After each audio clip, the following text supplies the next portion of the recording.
Right over there, champ.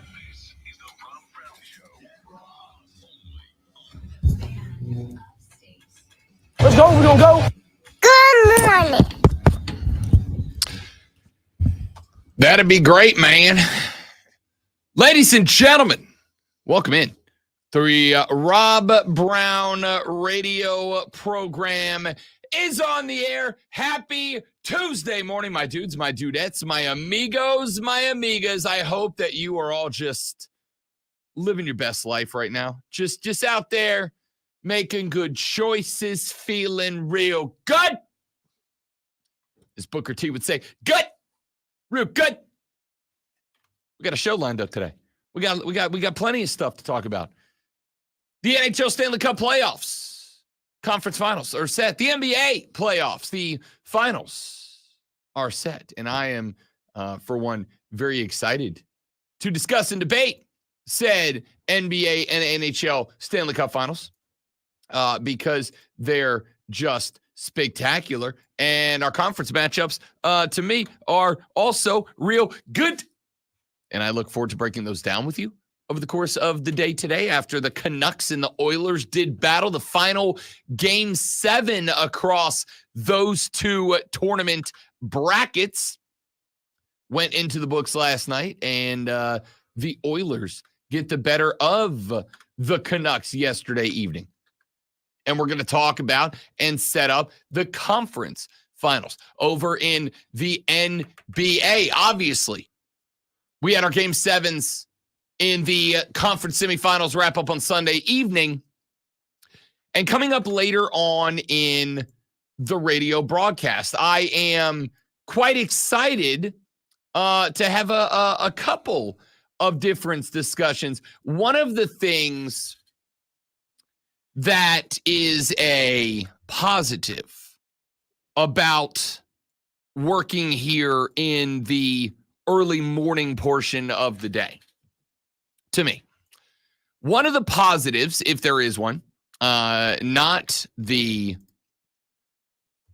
3:30 a.m. wake-up call, but the fact that we get first crack at everything, right?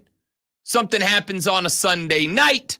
It is the great one, Lonzo and I, that are in here first thing in the AM the next day. We get to tell y'all what we think about it before anybody else does. And yeah, I think that's kind of cool. I also enjoy it very much when after that happens later in the day, I hear other shows that bring up the same stuff and also have very good opinions like mine and the great ones. Yesterday on the show, and yes, I am diving right in. Also, I'm a rude jackass. Hi, Lonzo. How you doing, bud? Happy Tuesday. I figured I'm a tyrant. No, I forgot. I figured I was being punished for what I said earlier. So I'm just sitting over here taking it because I might deserve it. Lonzo apologized that I absorbed the smart castic of he and Chris Evans, Captain America, down the hall this morning. And I thought, a little bit. It's only been 5 years, well, 4.5. You pick up traits from people that you spend a lot of time around. So, I mean, when you came here, you were humble. Yep. You were quiet, you were enthusiastic, reserved. All those things. Optimistic. And then on purpose, we ruined you. So, I must break him. Before you came into our apartment, we decided that we were going to corrupt you, and it worked. It sure did. I'm a different guy now. I just am. So yesterday we talked a little bit about one of the biggest problems that a media broadcast outlet can have. And that problem is when they have a clear and evident bias and it is like not even kind of reserved, right? It's not even really kind of held back. And I talked about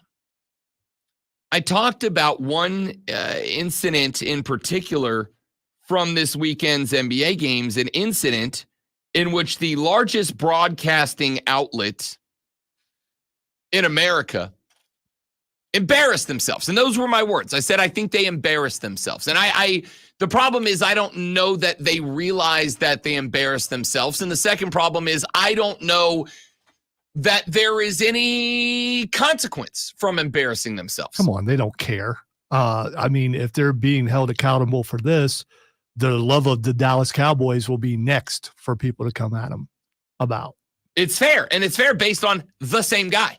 The same guy is a big part of that. Now, at least with that, like, they have some voices that constantly go out there and talk bad about Dallas. So at least the conversation is somewhat reserved, somewhat balanced. With what happened during Game 7 of the Knicks game this Sunday night, it absolutely was not. And then I thought to myself, am I just overblowing it? I mean, again, as Lonzo pointed out, I have become over the years a ruthless, tyrannical dictator on the air. Maybe it is my jealousy, my envy that has made me feel this way.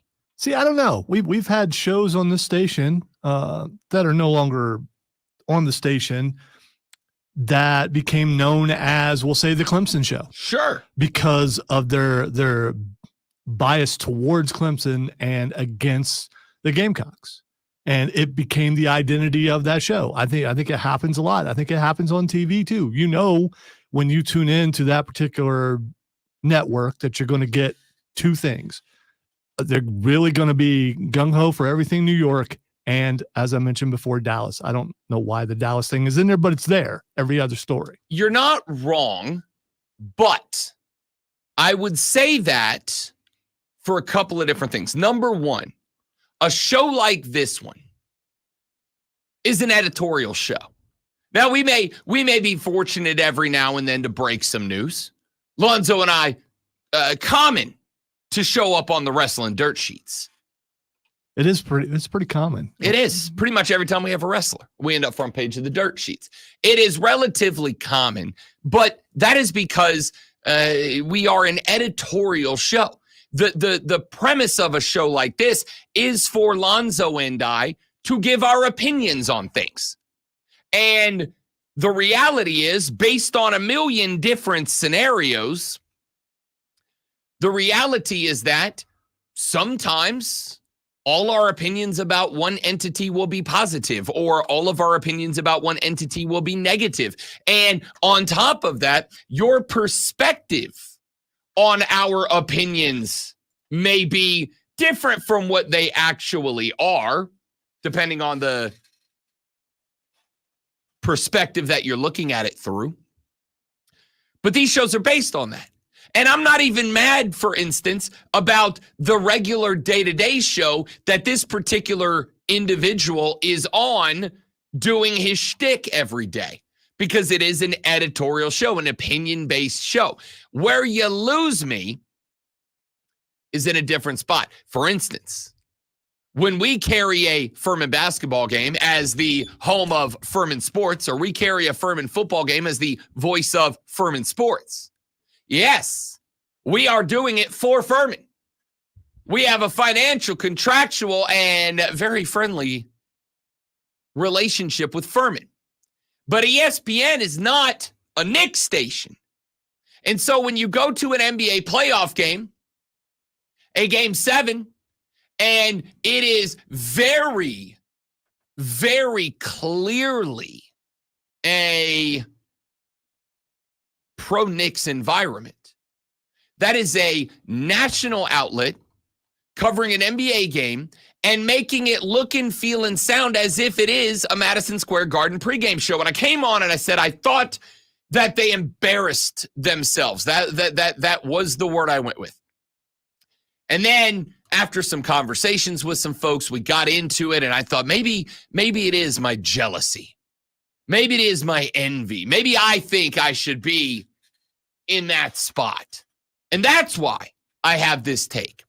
And then another broadcaster that I very much enjoy, I very much respect, I very much appreciate, and frankly, a guy that, correct me if I'm wrong here, great one, I think Dan Patrick is a pretty well-respected guy in the sports media brandscape, right? Yes. Yeah. A pioneer in a lot of ways. I don't think I've ever heard anybody say they don't like Dan Patrick. And Dan Patrick's been around as long as I've been alive. And I don't think I've heard a bad word about Dan Patrick. And then Dan Patrick went on his podcast / show, and he said, now we turn our attention to ESPN's New York Knicks, who lost in Game 7 to the Pacers. You know, Pacers did play in the game. I just want to let ESPN know. If you want to buy into East Coast bias, you have every reason to buy into ESPN's East Coast bias watching that game. How about some impartiality here? Okay. I was embarrassed for ESPN because it felt like it was all about the Knicks. Even at halftime, it was about the Knicks. The Pacers aren't exciting. I get it. You know, not big names, not a sexy team. But you still have to cover the game. You got to be fair. I don't need a Stephen A. Smith arrival video. I don't need a pep talk with him and Spike Lee. He doesn't work for the Knicks. You work for ESPN. I was really surprised. And I didn't care who won.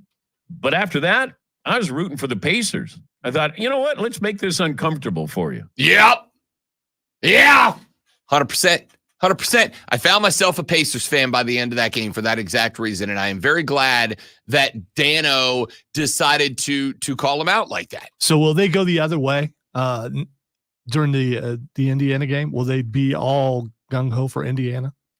No, because who are they up against? The Boston Celtics, another East Coast legacy team. Now, the difference is Screaming A.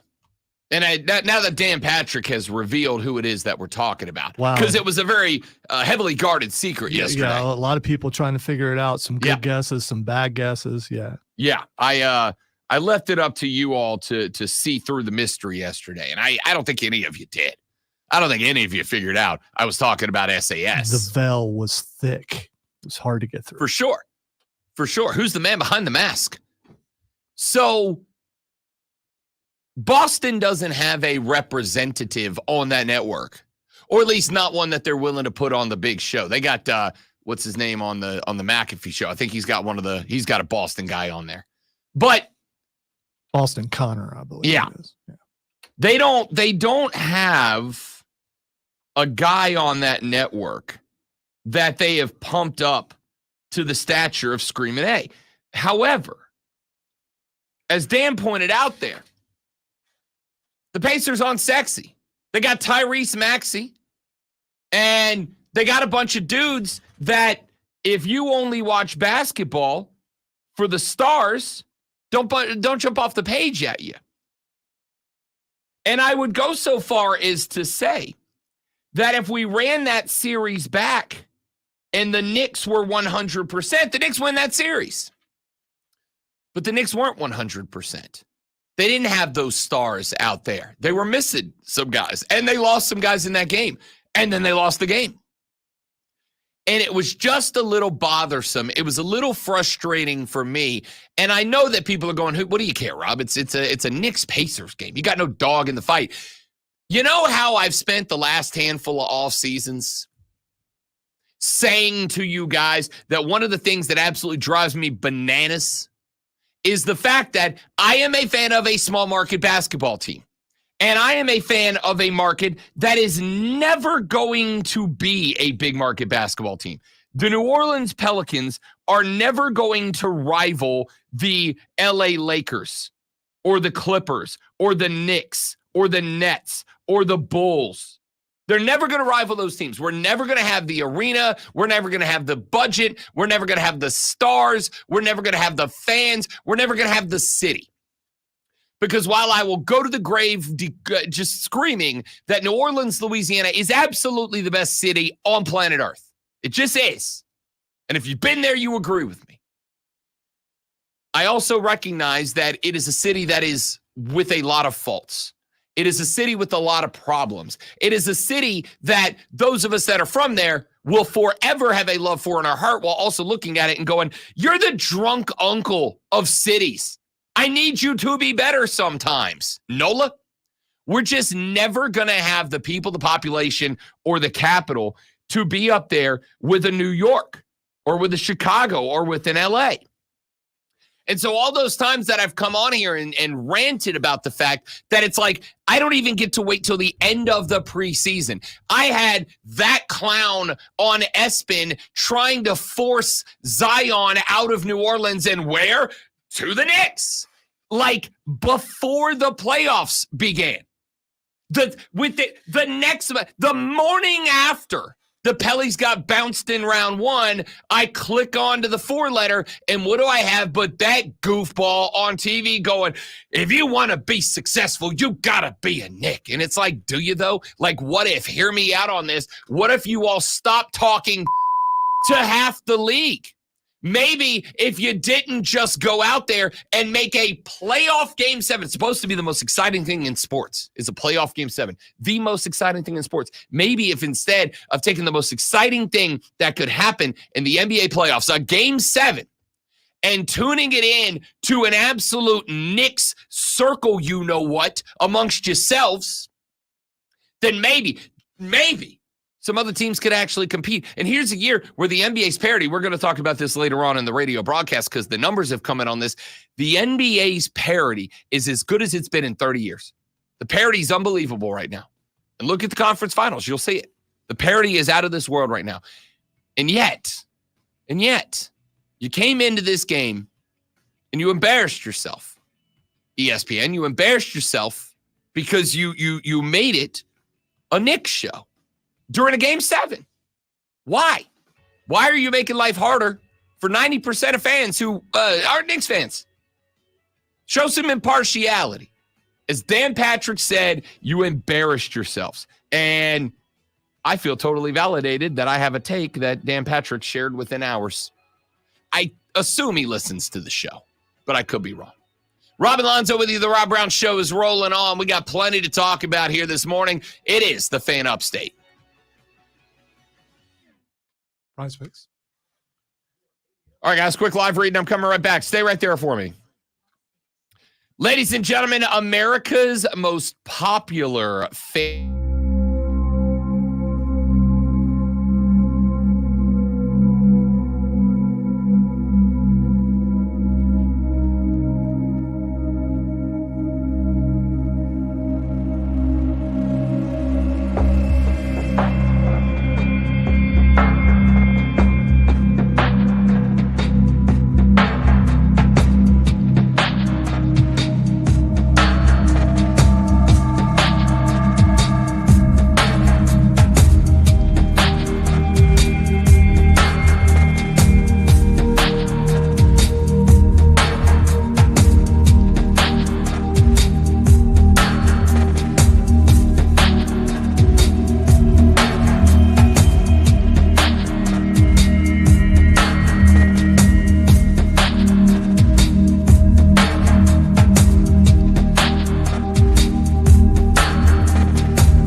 right, dudes and dudettes, welcome in. Happy Tuesday. How's everybody?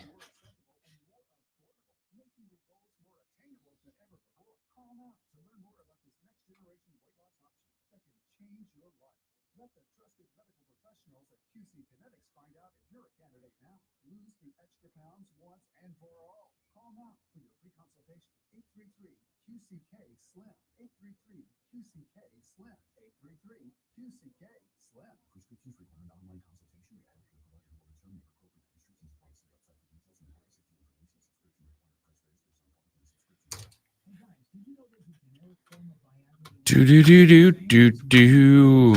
Where is my mouse? Golly.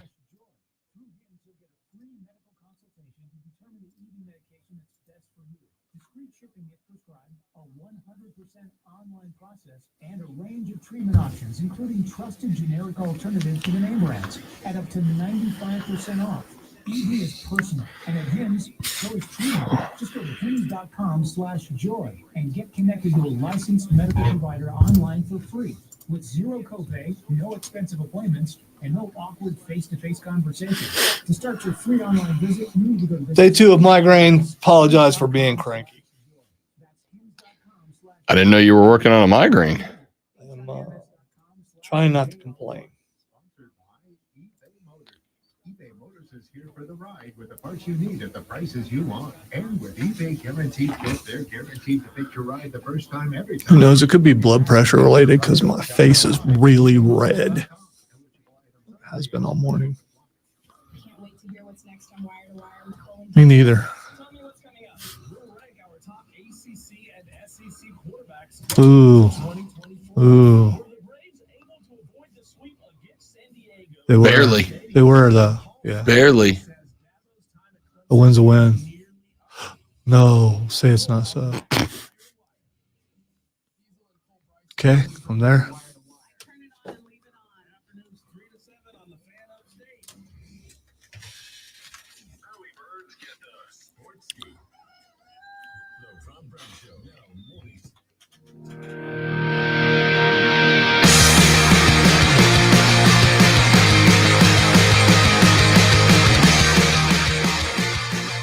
So segueing out of something that I brought up in the last segment, one of the things that has driven me crazy about the media coverage of the NBA the last couple of years has been the fact that it is very clearly slanted in favor of a few teams. And it takes something very special to get a team from not one of those few teams, not just covered, but like covered with any level of significance. It took Giannis Antetokounmpo in Milwaukee to get the Bucks onto the national scene. It takes Nikola Jokic, a 3 out of 4 year NBA MVP winner, frankly, 4 out of 4, if you ask me, to get the Denver Nuggets into that conversation, and a championship in the midst, obviously. It took the dating habits of a tight end to get Kansas City on every page. Okay. All right. Back-to-back Super Bowl champion. Maybe let's relax on that one just a little bit. Also, It's like a small market, isn't it? In Kansas City, a small market. for sure. Is it not? I don't know. I've never been there.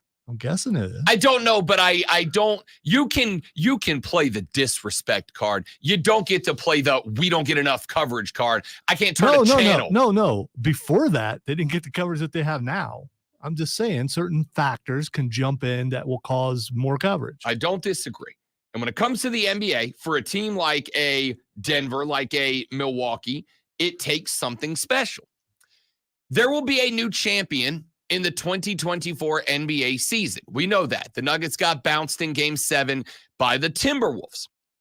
When you look at the 4 major North American pro sports leagues, the NBA has been the one league that has seen multiple repeat champions over the years. Since 1998, it has happened just twice in the NHL Stanley Cup. The MLB has not had a repeat champion this millennium.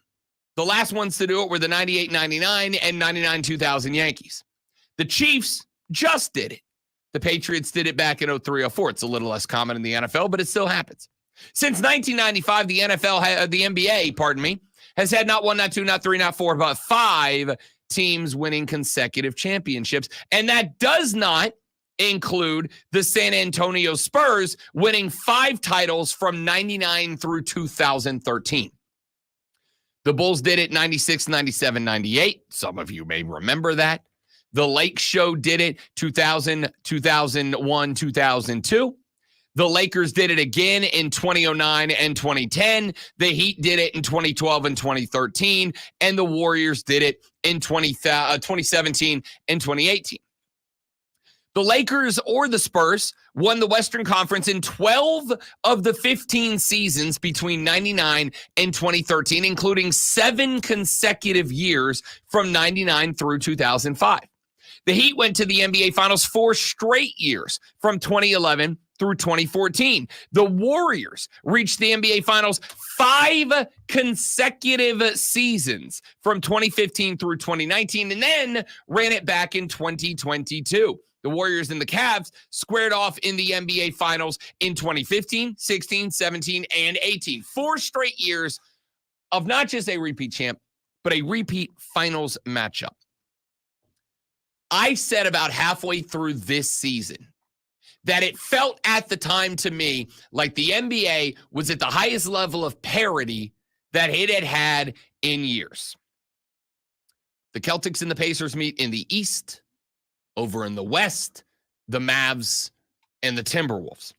The Celtics have won a record 17 titles, but they have not won one since 2008. That was their first since 1986.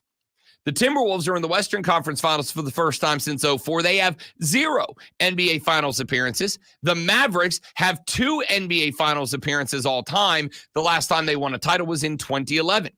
One of these 4 teams will be the 6th different champion in 6 seasons. Only one other time in league history has there been 6 different champs in a 6-year span. For that, you got to go back to 1975 and 1980. Not only have there been 5 different champions in the last 5 years, but none of those teams made it past the second round of the playoffs the next season.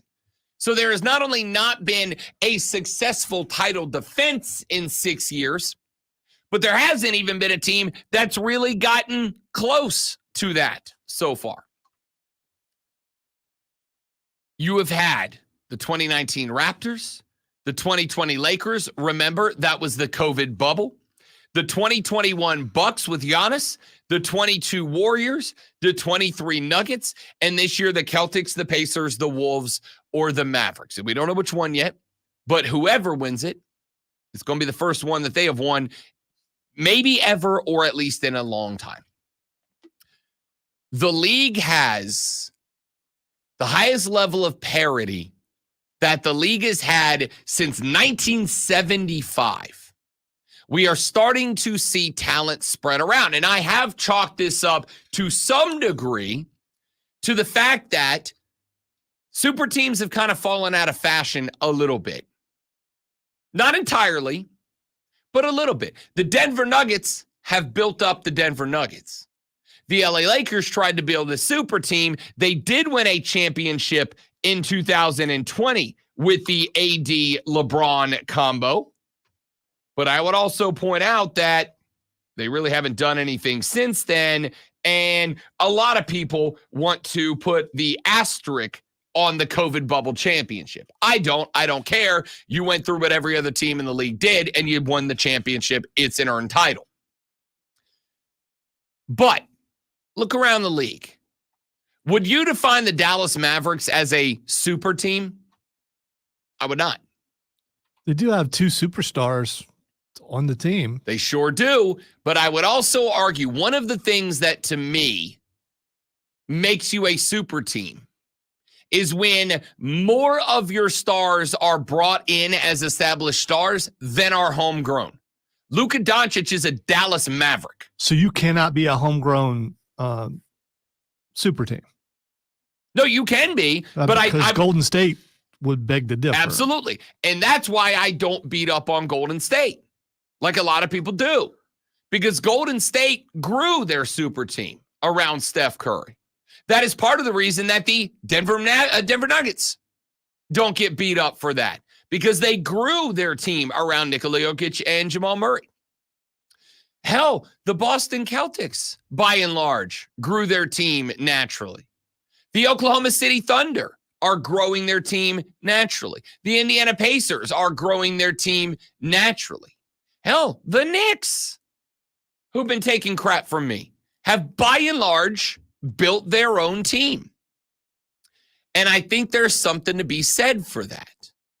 So the super team concept of let's go raid the Cleveland Cavaliers and get their one superstar player down here to Miami.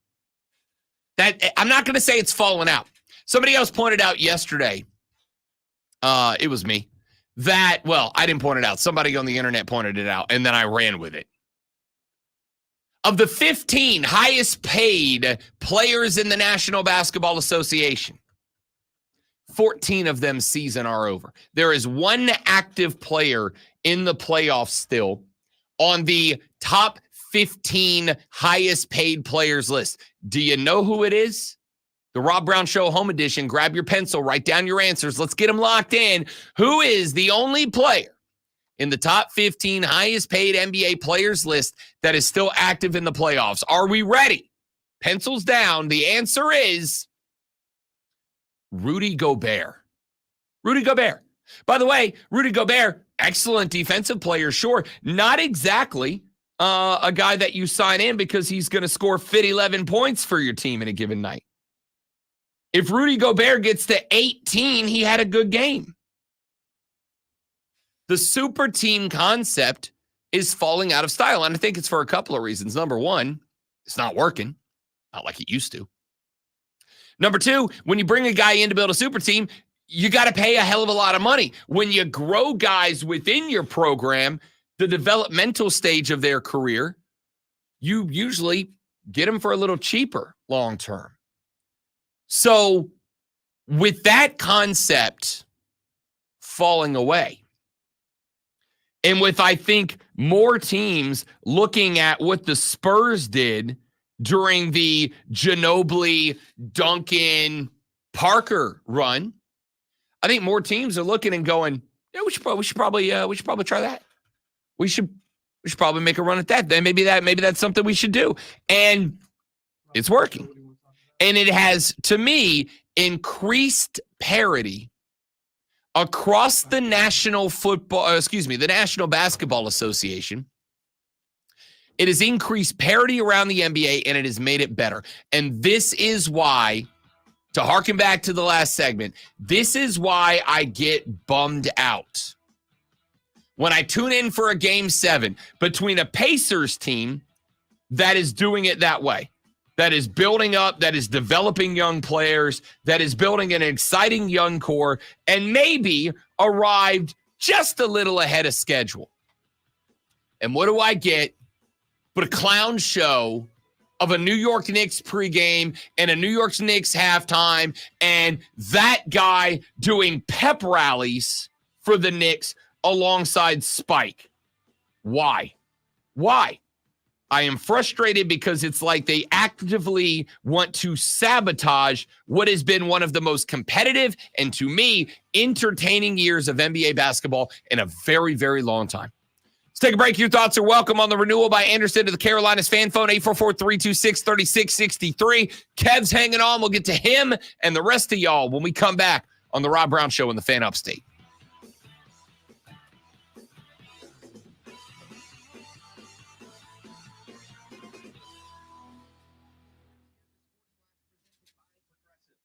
Oh, I have to pee.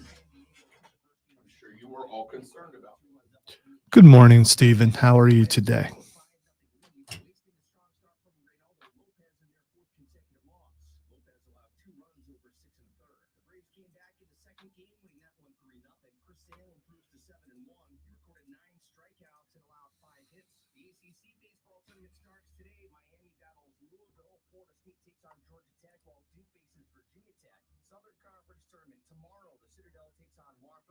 Mercer faces VMI. The SEC baseball tournament today, South Carolina takes on Alabama. It's LSU against Georgia. Florida battles Vanderbilt. Mississippi State faces Ole Miss. Bundle auto and home, renters or condo, and save with Progressive. Download the Odyssey app, search the Fan Upstate, and listen anywhere on your Major headache, so probably not going to be a lot of chatter from me.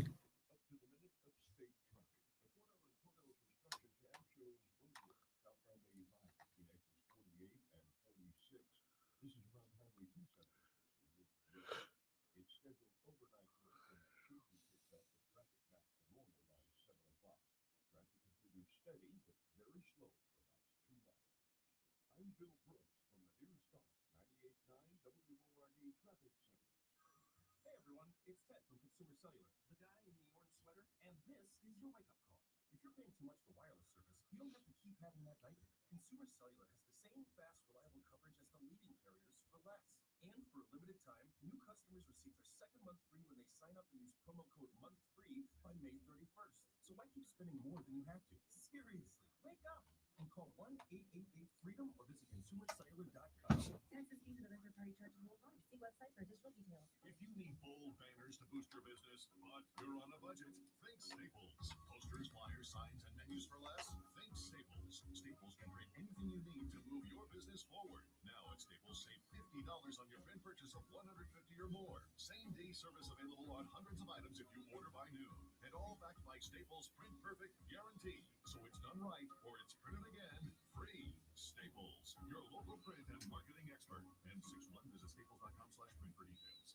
Hey everyone, it's Boomer Esiason here. Superchargers, headlights, and more. With over 122 million parts, eBay Motors has everything you need to maintain your vehicle and level it up to peak performance. And with eBay Guaranteed Fit, your part is guaranteed to fit your ride every time or your money back. Stay on your game, all with the parts you need at the prices you want. It's easy to bring home and get it.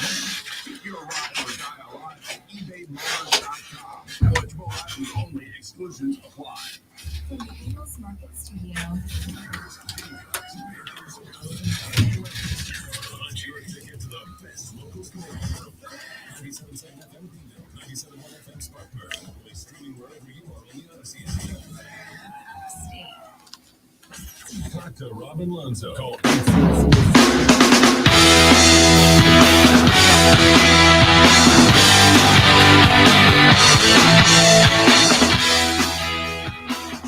The Rob Brown Show continues here in hour number one of the foremost electrifying hours in sports talk entertainment every single weekday from 6 to 10 a.m. Glad you're here. Glad Kevin's here. He's hanging out on the phone line, wants to talk a little basketball with us this a.m. Kev, what's up, big fella?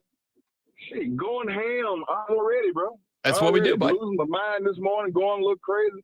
Left my wallet at the house, turned around, went back, left my phone at the house, turned around, and went back.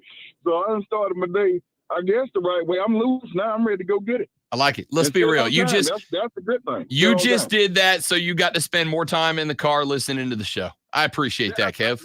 Boom, straight like that. There we go. I like it. What you got, big dog? Man, hey man, this is basketball. I love NBA, but I really don't like to watch it till now because now you showing me what you get paid to do, and really show it to me. But I tell you what, Minnesota, it's been 20 years since you take the energy that KG put out. I see that same thing in Ant. I see the same thing. The dog, the getting hype, and all that good stuff, man. I love it. I love it to death. And to see what's my man's name? Oh man, Jokic just lean on people and do what he do. But I tell you what, them boys in Minnesota play some basketball. Rudy, I wish they'd get a little bit more physical, but I think that's just the way of the game now. Like if in the 90s, if Jokic would have backed somebody down, you're not gonna get 11 dribbles to the goal, man. That's just something that's always bothered me. 11 dribbles, and they just keep letting. I'm gonna shoot your elbow to the back of the head or something. Like you're not gonna dribble 11 times. Because once you dribble 3 times, I hit you in the back of the head. One of these elbows are in the rib. You're gonna stop that dribbling and figure out you another move. But I'm just glad they got beat because I want to see somebody different in these playoffs do something every year. Now don't get me wrong, if my Lakers was in it, I love it. But I just like to see somebody do something different. It's nice, right? Like it's nice. And to me, when it feels like it's wide open. And it does right now. We're about to get our 6th different champion in 6 years. It is the longest stretch of 0 repeat champs since the mid-70s into the early 80s, Kev. When that happens, to me, what it does is it generates for a lot of other teams, I hope, this mindset of, why not us, right? Like, why not us next? Right. As opposed to what a lot of teams, like I'll tell you as a small market team, as a Pelicans fan, and I can go back to when we traded Anthony Davis to LA.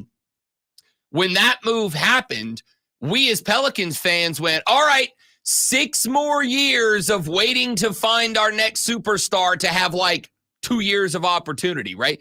And now I look at it and I go, well, if Oklahoma City can hit on SGA, and all of a sudden they're a Western Conference semifinals team.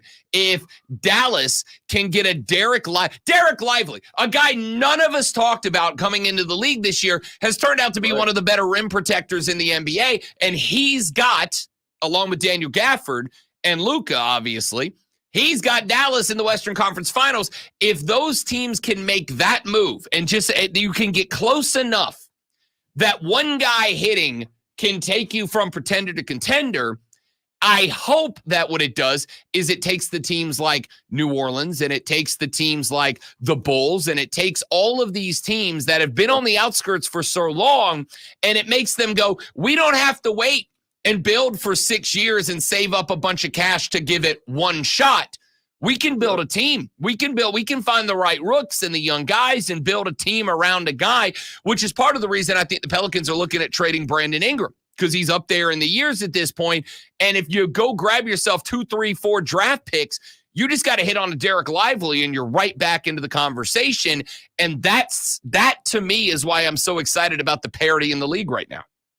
I love it, man. And you think about it. New Orleans, man, with the team they got, and how Brandon Ingram came along since he left the Lakers, like, what are they missing? It's one thing, a point guard. What is they missing to really get over the top? Because they play hard, and like a lot of teams in the NBA now, you got pretty decent teams out there now, man.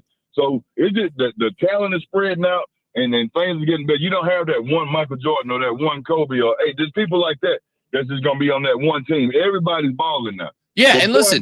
I Go ahead. Something for the Clemson fans, real quick. Go ahead.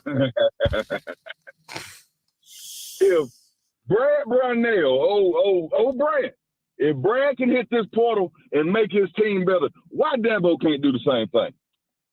I'm glad you brought that up, Kevin, because yesterday Dabo had something to say about that, and we are going to address that coming up in the next hour. So stick around, but make sure you forget something else in your house that you got to go back and get, Kevin, because then you'll be able to hear it. Right, I got you. Appreciate you, big dog. Kevin checking in. I appreciate it. He brings up the whole one superstar philosophy thing, right? And Lonzo, if I asked you right now to name me the face of the Minnesota Timberwolves, who's your answer? The Anthony Davis? It's Ant-Man, Anthony Edwards. It's Ant-Man. Well, Anthony Edwards, my bad. And I hadn't heard of him till lately. It's Ant-Man. Yeah, he broke on the scene, and he's been good. Now, he's been there a couple of years, but the Timberwolves this year were able to hit on the right chemistry. The addition of Rudy Gobert as a defender coming over from Utah was absolutely enormous. I think that Anthony Edwards unlocked Karl Anthony Towns. You got the best year you've had from him so far. If you haven't seen the press conference they did after they won Game 7, go find it. It's free. The two of those guys are freaking hilarious. I played it yesterday in the Fortress of Nerditude, and even Captain America Chris Evans down the hall, not a basketball guy, was cracking up listening to these two idiots. It was amazing, right? They were like, Cat, Ant-Man, they say that you gotta lose before you can win. How you feel about that? Karl Anthony Towns looked at this guy and goes, dog, we lost last year in the playoffs. We literally already lost. And you can hear the reporter like not know where to go from that. And he goes, well, they say you got to lose big. And Ant-Man goes, we done lost like 6 years in a row. How much more y'all want us to lose? It was like this great moment. But I would agree. Ant-Man is the face of the Timberwolves. However, it took Rudy Gobert to unlock this team. It's a very similar team to last year. But they put they put Rudy Gobert down underneath as a rim protector. It opened up the game of Karl-Anthony Towns. The Karl-Anthony Towns unlocked Ant-Man Edwards. And all of a sudden, this team is damn good. And this is what I'm hanging on. This is what I'm talking about. This is what I'm saying. To me, if a team like Minnesota can do it with a homegrown team of Cat and Ant-Man, and then they added one star, they added Rudy Gobert. That's what unlocked this team. If you are a team like a New Orleans, if you're a team like Oklahoma City did it. A little disappointed with where they ended up, I'm sure, but they lost to a Dallas Mavericks team that added Kyrie. And now all of a sudden, that unlocks Luka. They go get Derek Lively, a young man who has become a stellar rim protector. That allowed Daniel Gafford, because when Daniel Gafford's a guy that's got to play 35, 37 minutes in a game, he kind of has to he's got to slow up a little bit. But now being able to alternate between Gafford and Lively, now I can just say, Daniel Gafford, go give me 4 good minutes right now. I need you just absolutely ball it out for 4 minutes. And then you're going to catch a breather. And Lively's going to go in and he'll ball out for 4. And they found that combination, and that combination worked. And here come the Dallas Mavericks, right back to the NBA's Western Conference Finals. What is being shown right now across the NBA, to me, is that any team can be good. Any team can be good. I am intrigued over the next couple of years because I think one of the things that's about to happen is we are about to get a renewed sense of importance from general managers. Brad Stevens comes off of the coaching box, heads up to the administrative office of the Boston Celtics. And he becomes exec of the year. Why? Look at the team that he built in Boston. And yes, Boston's been close a bunch of times, and Boston has yet to finish. I get it.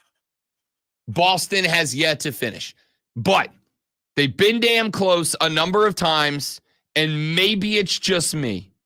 But as much as I, on this show and other shows that I have done over the past handful of months, as much as I have said that I'll trust Boston when Boston gives me a reason to trust them, this kind of feels like a different Boston team right now, right? Like it kind of feels like a different Boston team. The win in the finals, yes, they have gotten the easiest draw of anybody in the playoffs, but they lost 4 times at home in the regular season. Even for a team that chokes, that's pretty impressive. They lost 4 times at home in the regular season.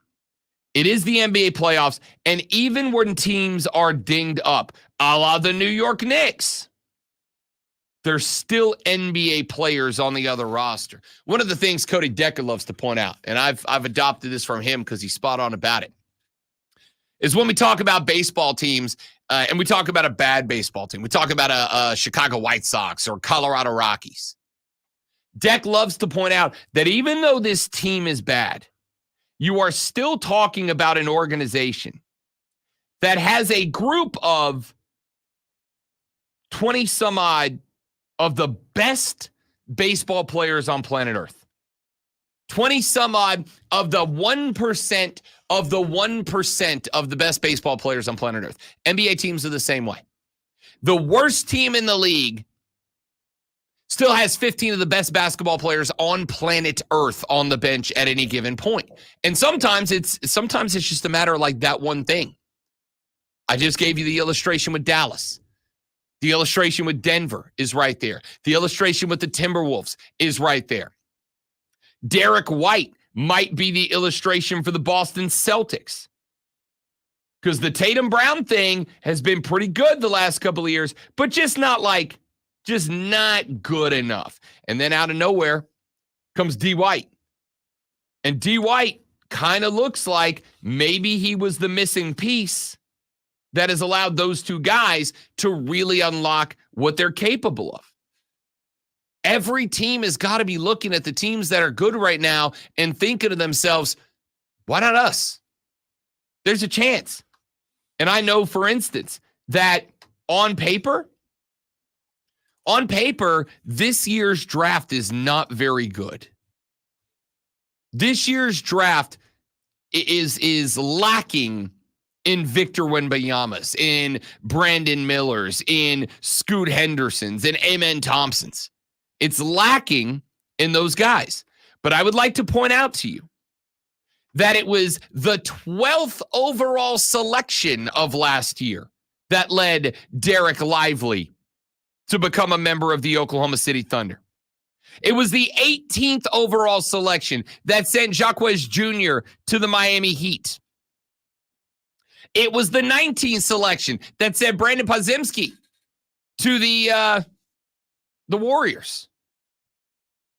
I mean, I'm looking down the list of guys who made a name for themselves in the NBA this year, and there are guys down in the 20s and the 30s that were contributors. G.G. Jackson got taken 45th overall by the Grizz. And when Ja went down, G.G. was one of the only things that kept Memphis from being an embarrassment. So I know the draft is a little thin this year, but the parity across the league to me is not just good for our entertainment. And again, if you're not entertained by this NBA season, if you're not entertained by these NBA playoffs, you're just not a basketball guy. And that's okay. Not every sport's for everybody. But the good news is the parity isn't just for our entertainment. The parity also should spark a mindset that we can be Boston, we can be OKC, we can be Minnesota, we can be Denver. We just got to hit. GMs are about to see their importance skyrocket in the NBA because of what is happening right now in this season. All right, coming up in the next hour of the show, we got your water cooler cheat sheet, top 3 sports stories you need to know before you get to the office today, and then the comments of Dabo Swinney, because I got to tell you, at some point, I'm kind of like, Dabo, maybe just stop talking about the portal for a few minutes. Maybe just say, hey, you know what? I've addressed it. I'm not addressing it any further. I was going to say, not to defend Dabo, but people keep asking him the question, is he just supposed to Bill Belichick it? I guess he could. Not in his nature, though. I mean, it's absolutely not. And there was one clip that started going around on Twitter that I kind of want to bring back up. It was from a few days ago and have a little conversation about it. So we'll talk about that coming up in the next hour. But before we get to any of that, before we entertain you to levels beyond your wildest imaginations, Lonzo is going to do that, but better with his sports flash. It's a struggle bus. I'm driving it. The Stanley Cup Conference Finals are set after a 3-2 Edmonton win over Vancouver last night.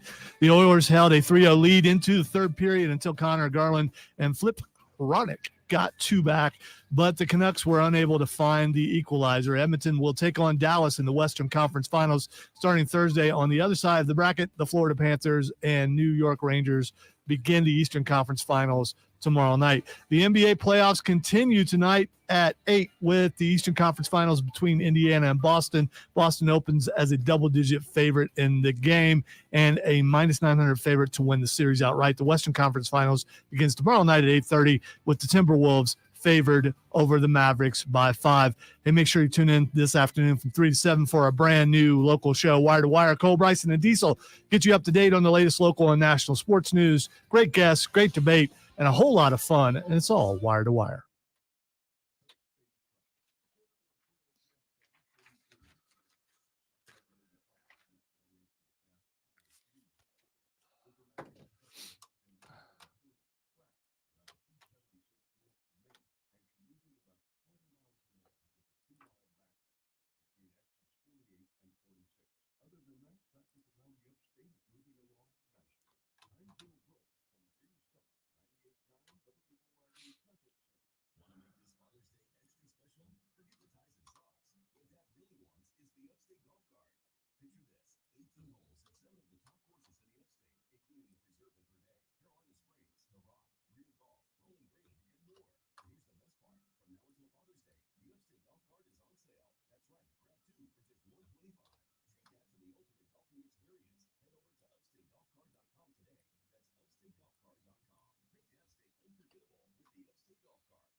You know how the British say aluminium and we make fun of it? Yes. I just learned that they say metamorphosis as metamorphosis, and it bothers me a lot. Yeah, I think I've heard that before. First time I heard aluminium was a lecture at recording school, and a guy was in from England and was doing a tech thing, and no one in the room knew what he was saying. And finally, someone rose their hand and said, "What are you saying? What is aluminium?" And then he had to struggle with it to say aluminum. And then it's like, oh, okay. So apparently, both, and we've had this discussion on the air, I think, but both aluminum and aluminium are accepted spellings of that word. We spell it with no I, and they spell it with an I, and they're both accepted as correct.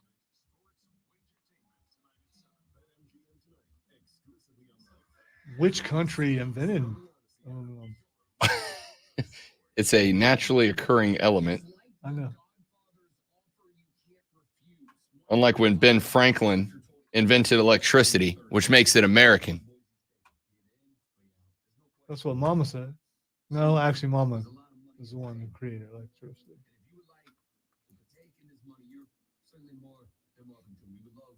Playing back to back. Rob Brown and oh no, I got the wrong thing. Hurry, Reitzel, before you screw this up. There we go. Crazy. So here's what you're gonna do. You're gonna go home to your beautiful. Couldn't concentrate enough to find something else. So if he's listening, let's just do that. You're gonna realize that what we're offering you is very generous. It's news. The Rob Brown Show. Now morning 6 to 10 on the Fan. Upstate. Wire to wire with Diesel and Cole Bryson. As of right now, North Carolina, Virginia, the other schools that are linked with possibly wanting out of the ACC, they're just going to sit back, let Florida State and Clemson take all the heat, let them spend all the money and the legal fees to figure this out, let them sue the league, let the league sue them back. They are going to sit on their hands and not do a damn thing. Which kind of feels like how they've operated football-wise in the past decade and a half, right? They're going to let Clemson and Florida State do all the heavy lifting. This isn't on air. They're writing their stuff. And then swoop in at the last minute and say, hey, look, we're with you. It's a brilliant strategy. You don't have to. Is that legit? You think so? It makes them look stupid. Wire to wire with Diesel and Cole Bryson. Turn on, leave on. Afternoons 3 to 7. I mean, It was a method created back in the day. oh, I know. I've known plenty of folks by, who have done it. No, by a certain host that used to be on these airwaves, and not the one you're thinking of. Because Well, that guy could riff at I've- any moment. I have worked with hosts. Yeah, it's maybe people don't notice like I do, but you know.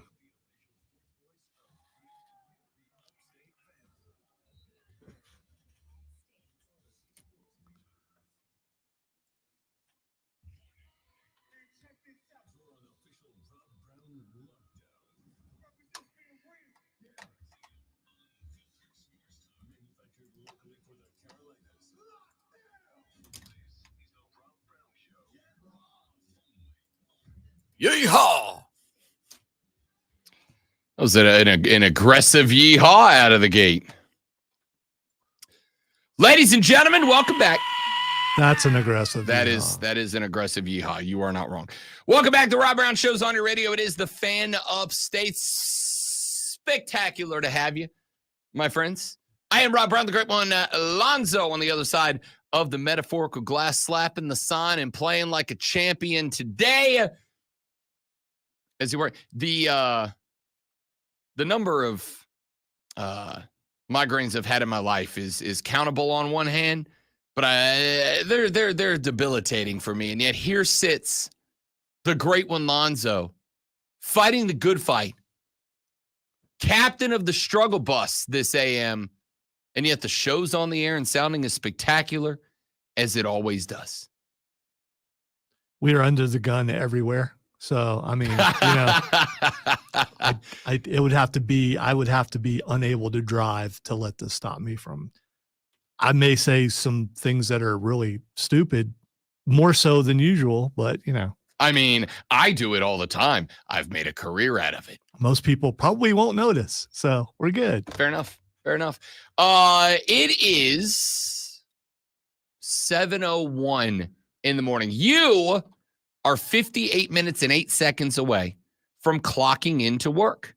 And once you get there, I know your objective. It is not that big project that the boss handed you. I know that.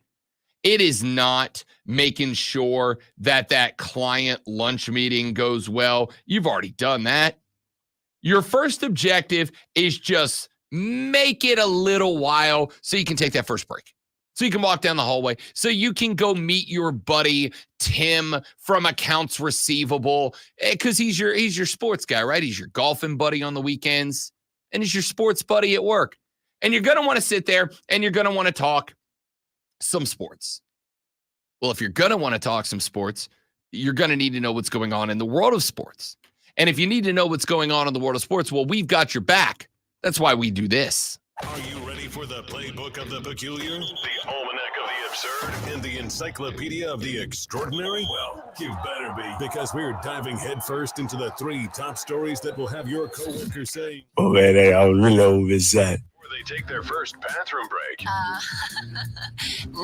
Here we go. Welcome to the water cooler cheat sheet on the Fan Upstate.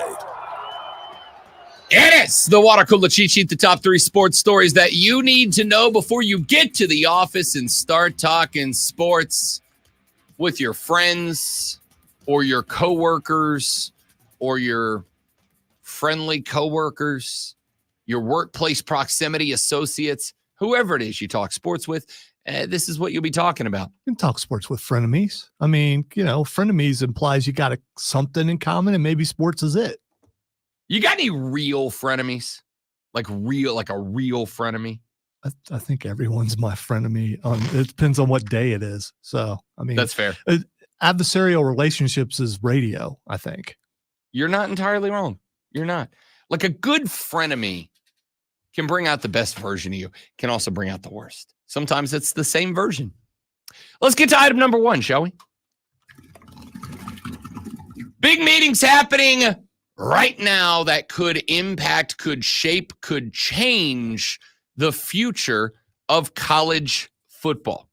The industry's top leaders are gathering right now to discuss the potential settlement of the House v. NCAA suit.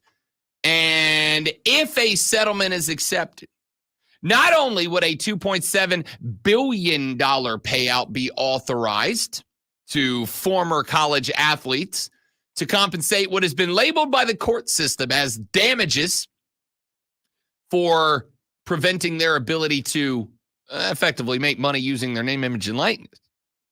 But this settlement would also mark the end of 2 other major federal antitrust lawsuits as well, and would lead to a big-time change, including, down the line, a future revenue sharing system, a revenue split system between schools and athletes. It would create potentially trust funds at schools that wish to be involved, up to around $22 million a year. That is something that schools can say, we don't really want to be involved. I'm going to go ahead and tell you, you're going to put yourself on the back foot if you are not involved, if you do not go ahead and set up one of those trust funds in order to help compensate your athletes for their time, energy, effort, etc., further than you already are, for the few of you that were firing up those texting fingers to the text line at 71307. Start your text with FAN. We'll read them on the air. We don't know if the settlement's going to be accepted. Yes, we do. It is. We don't know when the settlement will be accepted. By Thursday, we do. But that conversation starts today. And this probably would not have been as big of a story. I mean, it is obviously, and I mean this, great one. I feel like I've said this expression probably 6 or 7 times since the Rob Brown show began back in its old noon to 3 time slot 4.5 years ago. I feel like I've used this expression a lot, and I don't feel like I've ever been wrong at any point. It is a wonderful illustration of why Lonzo doesn't use the term GOAT. He uses the term GOAT so far because there's always the possibility that something comes along later that is bigger, better, more important. And I think this is one of those times. When the transfer portal went into play, I said, ladies and gentlemen, this is the biggest thing that's ever happened to college football predominantly, but really sports as a whole. And then, not terribly long after that, name, image, and likeness rules went into place. And I said, ladies and gentlemen, this is the biggest story to ever happen to college sports. And I don't think I was wrong about that. Well, let me do it one more time again. This settlement, ladies and gentlemen, is the biggest thing that's ever happened in college sports.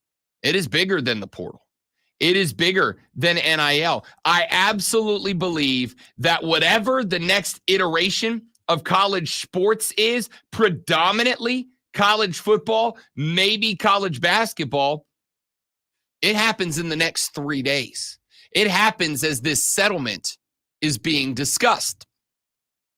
Now, I said it wouldn't have been a big story until yesterday. Really Saturday, but we were back on the air yesterday, so we'll say yesterday. I said it wouldn't have been a big story because ultimately at this point, it's widely accepted the settlement's happening. If only because of the difference between a $30+ billion payout if they were to outright lose these 3 cases and a less than $3 billion payout if they hit the settlement. And somebody asked me, Rob, what's the difference between those two? And I said, I don't know, about $27.3 billion, which is, and this is true, a lot of money. It's a lot. It wouldn't have been a big story except for on Saturday, the chief of the Big East, which is a conference that has a couple of schools with football teams, but that's a basketball conference. That is a conference that's revenue is driven solely by basketball. The Big East put out an email that said, we kind of have a massive problem with this settlement. And the massive problem that we have with this settlement is the fact that it disproportionately impacts teams in the Big East. It disproportionately impacts non-FBS Power 4 schools. And I don't know that it's going to make a difference because at the end of the day, the power goes to he who has the gold. That is the golden rule. He who has it makes the rules. So I don't know what impact it's going to have, if any. But I do wonder if the smaller conferences, the FCS conferences that are involved in these discussions, having an issue with the settlement structure will force any changes to what has been commonly accepted as the most likely settlement structure. We'll find out. Conversation starting today in earnest about reaching that settlement. We'll talk about it more later on in the show. Let's get to item numero dos. This is a major summer for United States men's national team football. You have got the Copa America coming up later on. You've got a couple of friendlies against 2 very good teams in Colombia and Brasilia scheduled for mid-June. And then, of course, you are spending time working towards the 2026 World Cup. Around this time next year, we'll be having conversations about World Cup qualifying. Not for us, we'll be in it, but you get it. This is about the point where you start building that momentum moving forward. Well, yesterday, the United States men's national soccer team put out its 27-player squad, and it might give you a bit of an indication as to who is headed to the Copa America. 3 goalkeepers include Ethan Horvath, Sean Johnston, and Matt Turner. You've got defenders includes Cameron Carter-Vickers is back. Shaq Moore at a Nashville SC makes the cut. Tim Ream on this roster. Miles Jedi Robinson is back, if only so we can say Jedi on the air a bunch more times. Tyler Adams will be holding down the midfield with Johnny Cardoso. Weston McKennie is listed here. Yunus Musa is back on this team. Hey, wouldn't you know it? Alongside Malik Tillman and Timmy Tillman in the midfield is Gio Reyna. Remember Gio and Greg had that dust up a couple of years ago. Well, Gio said it's all old news. Greg said that he has put it behind him as well. So Gio on the roster expected to get some PT. Brandon Aronson, Valerian Balogun, Ricardo Pepi, Christian Pulisic, Captain America, Tim Weah, Haji Wright, and all joined by Josh Sargent, who makes his return to the forward position for the U.S. men's national team. Rob, you just listed me a bunch of players. Why do I care? I care because this. Over the years, the United States men's national team has gone out of its way to lean on MLS players. And that's a big problem because the best players on this roster aren't playing in the MLS. It is one of the reasons that the MLS has struggled because the best players go overseas. That's where soccer is at its height. And it has been a frustrating situation that every year Gregiga would pick a bunch of players from MLS. Well, guys from European rosters were left off. And you went, there's better teams out there, Gregiga. I expect better from you, Gregiga. Well, I would like you to look up and down the roster right now. 2 of the 3 goalkeepers have European experience. In the defensive side, all but 2 of the guys on the defensive roster are playing overseas. In the midfield, all but, I believe, 1. I think Timmy Tillman is the only midfielder that is playing domestically for LAFC. In the forward portion of the field, there is, across the front line, 0 players that are playing domestically. They are all playing internationally. Is this a turning point for the U.S. men's national team? Is this the turning point where maybe they start leaning on guys that are cutting their teeth internationally in better leagues than MLS to start lifting our men's national team? I can't say yes, but what I can say is the roster is overwhelmingly composed of guys who are playing abroad. And I'd like to think that that means maybe after the last coaching search, maybe after it was made clear that the U.S. men's national team was in the hunt for a great manager and was looking internationally, that Gregiga is actually going to get serious about making the team good this time. We'll find out as we get closer.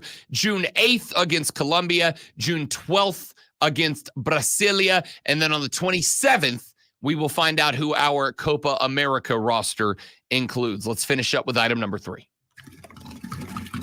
Going to pack a couple of basketball stories in here for item number 3. Let's start with Caitlin Clark. Rolled her ankle last night, had to miss a solid chunk of the first half of the matchup with the UConn. Why do I keep wanting to call them that? The Connecticut Sun.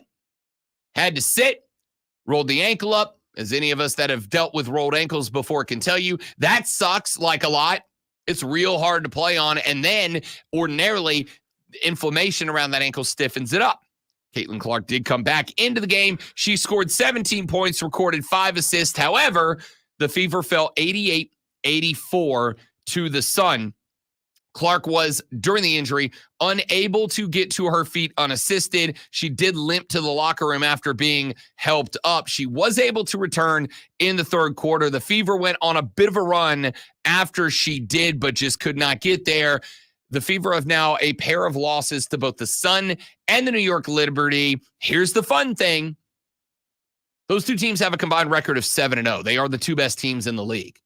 Caitlin Clark's team, the worst team in the league from last year, has 4 losses. All of them came from 2 of the 3 best teams in the league, the Las Vegas Aces being the 3rd. It's not panic time. For those of you that are writing her off, for those of you who are saying she's done, calm down. Relax. Take a note from Tay-Tay and just have a breather. Over in the NBA, the all-rookie team was announced yesterday. Now, I'm not just bringing this up to tell you, obviously, Victor Wembanyama is on this list, consensus. Obviously, Chet Holmgren is on this list from Oklahoma City, consensus. I'm bringing this up because of the 3rd highest vote getter, a guy who got 3 points fewer than Holmgren, than Wembanyama. Brandon Miller of the Charlotte Hornets got 97 first team votes. He got 1 second place vote. That brought him to 195 total points. That sits him behind only the 2-way tie, a consensus of Holmgren and Wembanyama. Brandon Miller was 2 votes away from being a consensus first-teamer. Jaime Jaquez Jr. of Miami was on that list, and Braden Podziemski of Golden State all made the first team. Derek Lively, Amen Thompson, Keontae George, Kason Wallace, and Gigi Jackson all made the All-NBA rookie second team. Brandon Miller of the Hornets is a foundational player. I told you that when you drafted him. I told you that halfway through the year when the Hornets were getting killed by injuries. Would you look at this?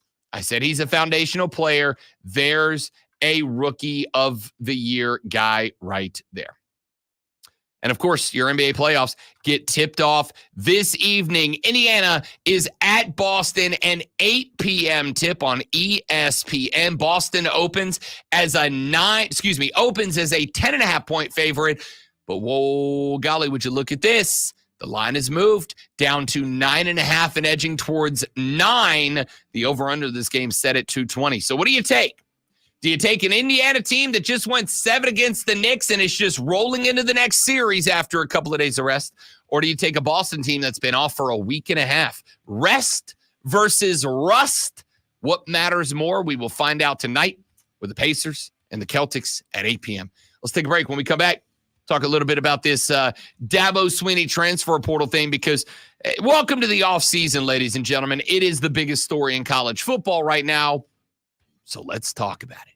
Rob Lonzo and you, the Rob Brown Show rolls on after this. It is the Fan Upstate. New life. Quick read, guys, and be right back. Stay right there for me.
All right, we're back, y'all. I rolled my ankle the day before prom playing basketball in high school and was on crutches for prom. I rolled my ankle, Jacob, in high school so many times that in my 20s, I went to the doctor and he made me not walk for like 5 weeks. I had to limit my walking for like 5 weeks because, in his words, your ankles do not have ligaments anymore. They just have loose ribbons around them. Like, it was just, they're so stretched out that they're better now, but they were so stretched out that they effectively were not doing anything. So my ankles would just flop around. I had floppy ankles. There's a sentence I've never said before. Like when I was told I have a fluffy appendix. I mean, you know, it's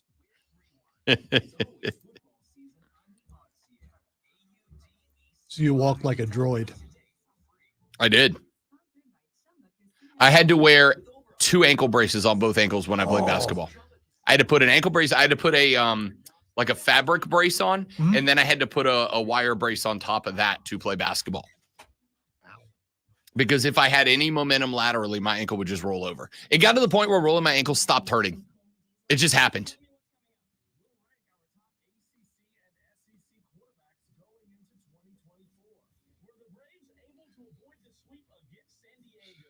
I had my ankles taped in football, but it was mostly because people kept stepping on me, and there's just blood everywhere from. It's brutal. I have a scar on my shin from where a guy stepped on my shin with a metal baseball spike, and it just punched straight through, just right in. You could see the muscle. It was awful.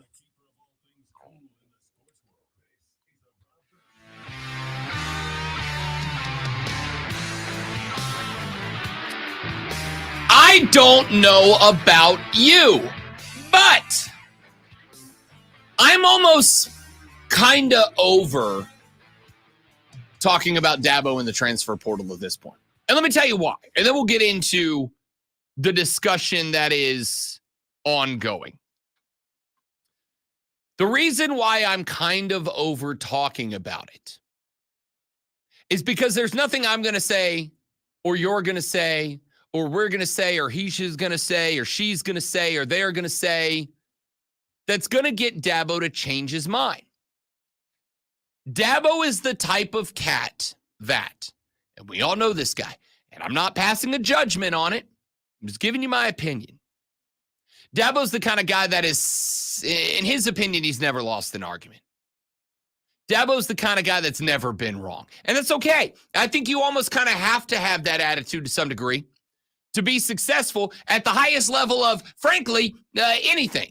You've kind of got to have the attitude of, I'm the best at what I do. I know some people get frustrated at me because to some degree, I kind of have that attitude a little bit. But I have that attitude because I promise you, as Lonzo can attest, the things that people will say to and about you when you're in a very forward-facing industry, if you don't have a little bit of an ego, they will break you. And I know Dabo's kind of in that thought.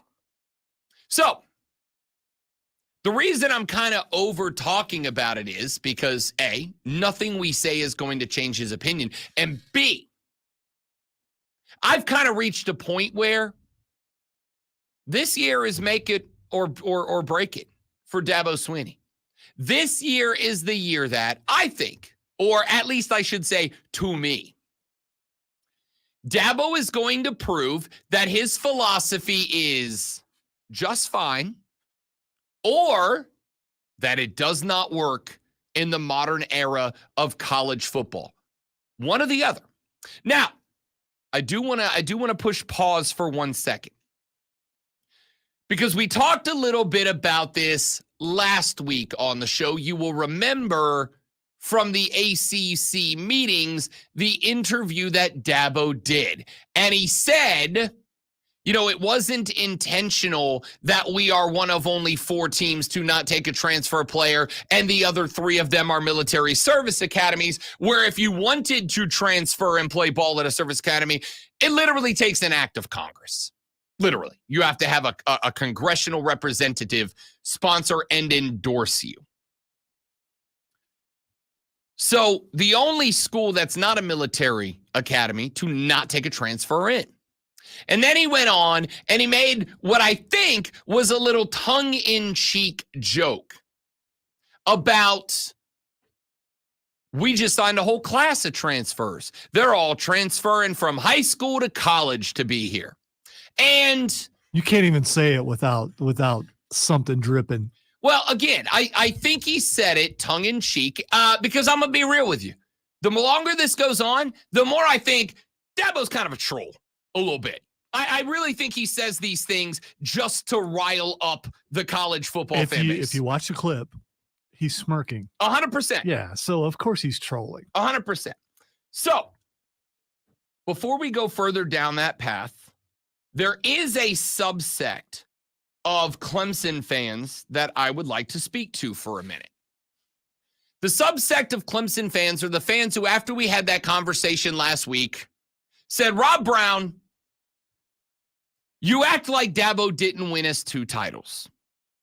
Rob Brown, you act like Dabo didn't go 69-5 from 2015 to 2019 and bring home a couple of natties. No. I do act like that. Is that good enough for you? Are you okay with not being on top of the college football landscape anymore? And if the answer to that question is yes, if for you, you are more concerned with representation, you are more concerned with history, you are more concerned with celebrating the 2 you got as opposed to the next one that you don't, this conversation's not for you. It doesn't matter to you. None of this matters to you. So this conversation's not for you. I'm not telling you to go anywhere. I don't want you to leave the show.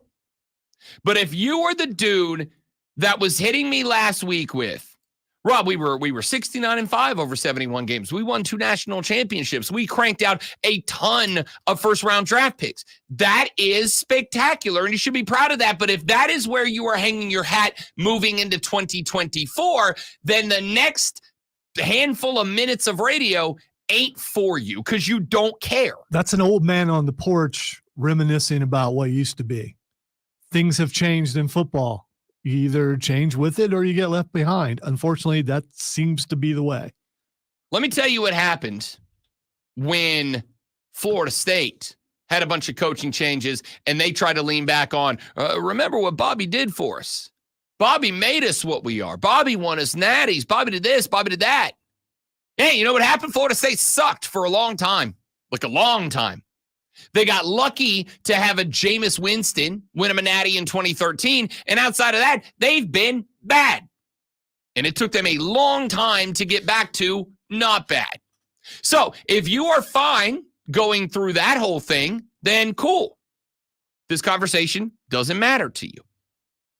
But if it does matter to you, if you do want more success, if you do want more ACC titles, if you do want more natties, if you do want more Heismans, if you want your team to have a player on the cover of NCAA 26 when it drops a year from next month, then this conversation is for you.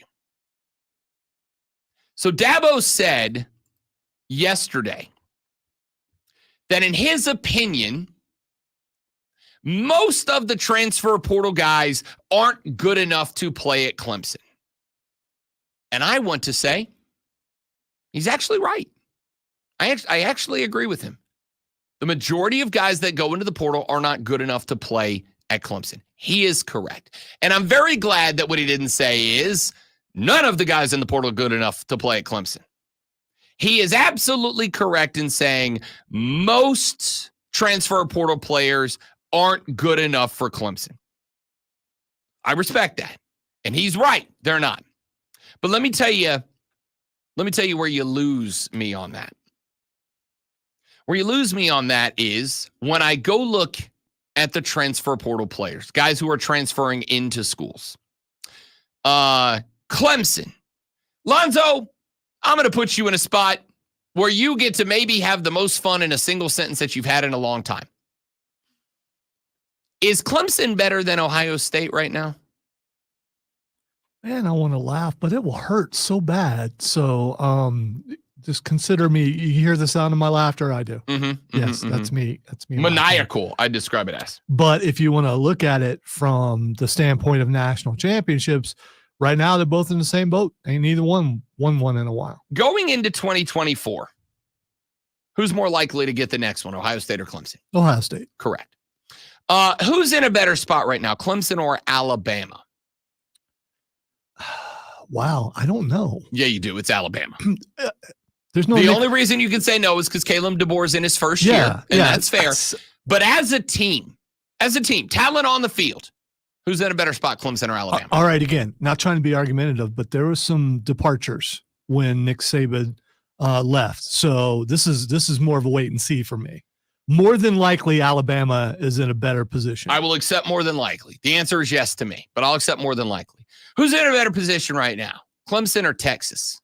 Texas. Correct. Who's in a better position right now, Clemson or Georgia? Georgia. Correct. Yeah. Now, there are some other teams that you can make an argument about. I'd say who's in a better position right now, Clemson or Florida State? I think that's probably a toss-up, but Florida State did just go 13-0. I'd ask who's in a better position, Clemson or Penn State? Penn State lost 2, literally Michigan and Ohio State. I'd ask who's in a better position right now, Clemson or Washington? Washington lost all their talent, but they did go to a title game. Florida, Michigan State, SC. The reason I bring all these things up is, yes, Dabo, most transfer portal players aren't good enough to play at Clemson. I agree with you. But all these schools that I just mentioned, a good chunk of which are better than you right now, they all have transfer portal players coming in. So that's not really a good rationale behind not doing something that all the championship caliber teams are doing. We'll finish up this discussion when we come back on the Rob Brown Show in the Fan Upstate.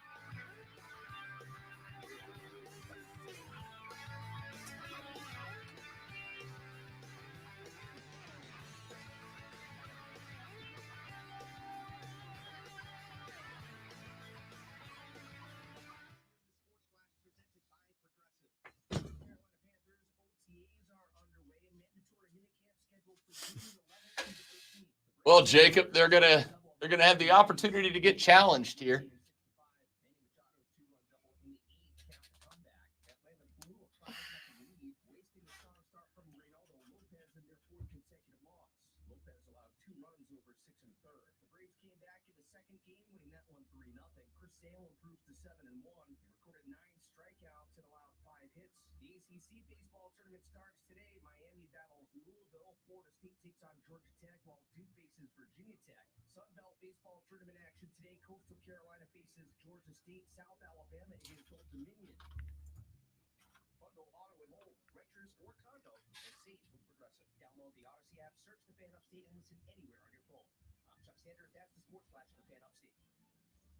Up to the minute of state traffic. Cordell Jam Cam shows both the construction and the house. Cleaned up and traffic back to normal northbound 85 around 275 North Main. Now southbound 85 is working with the Felton Road project. You've got 2 miles to the bathtub, moving at 25 miles an hour. And just now, northbound 85 pops up with a Did you say bathtub? Yes, there's a bathtub on the road.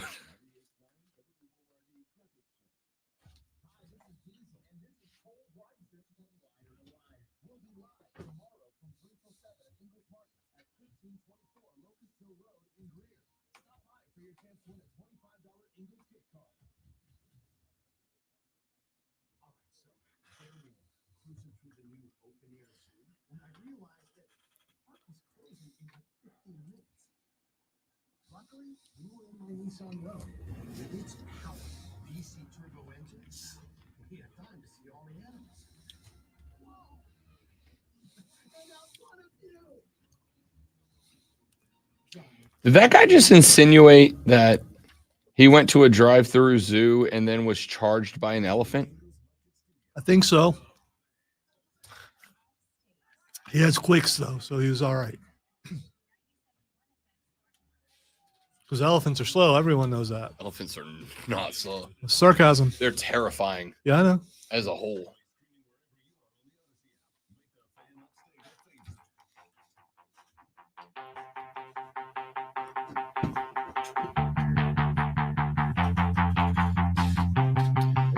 I got a, shockingly, email during the break.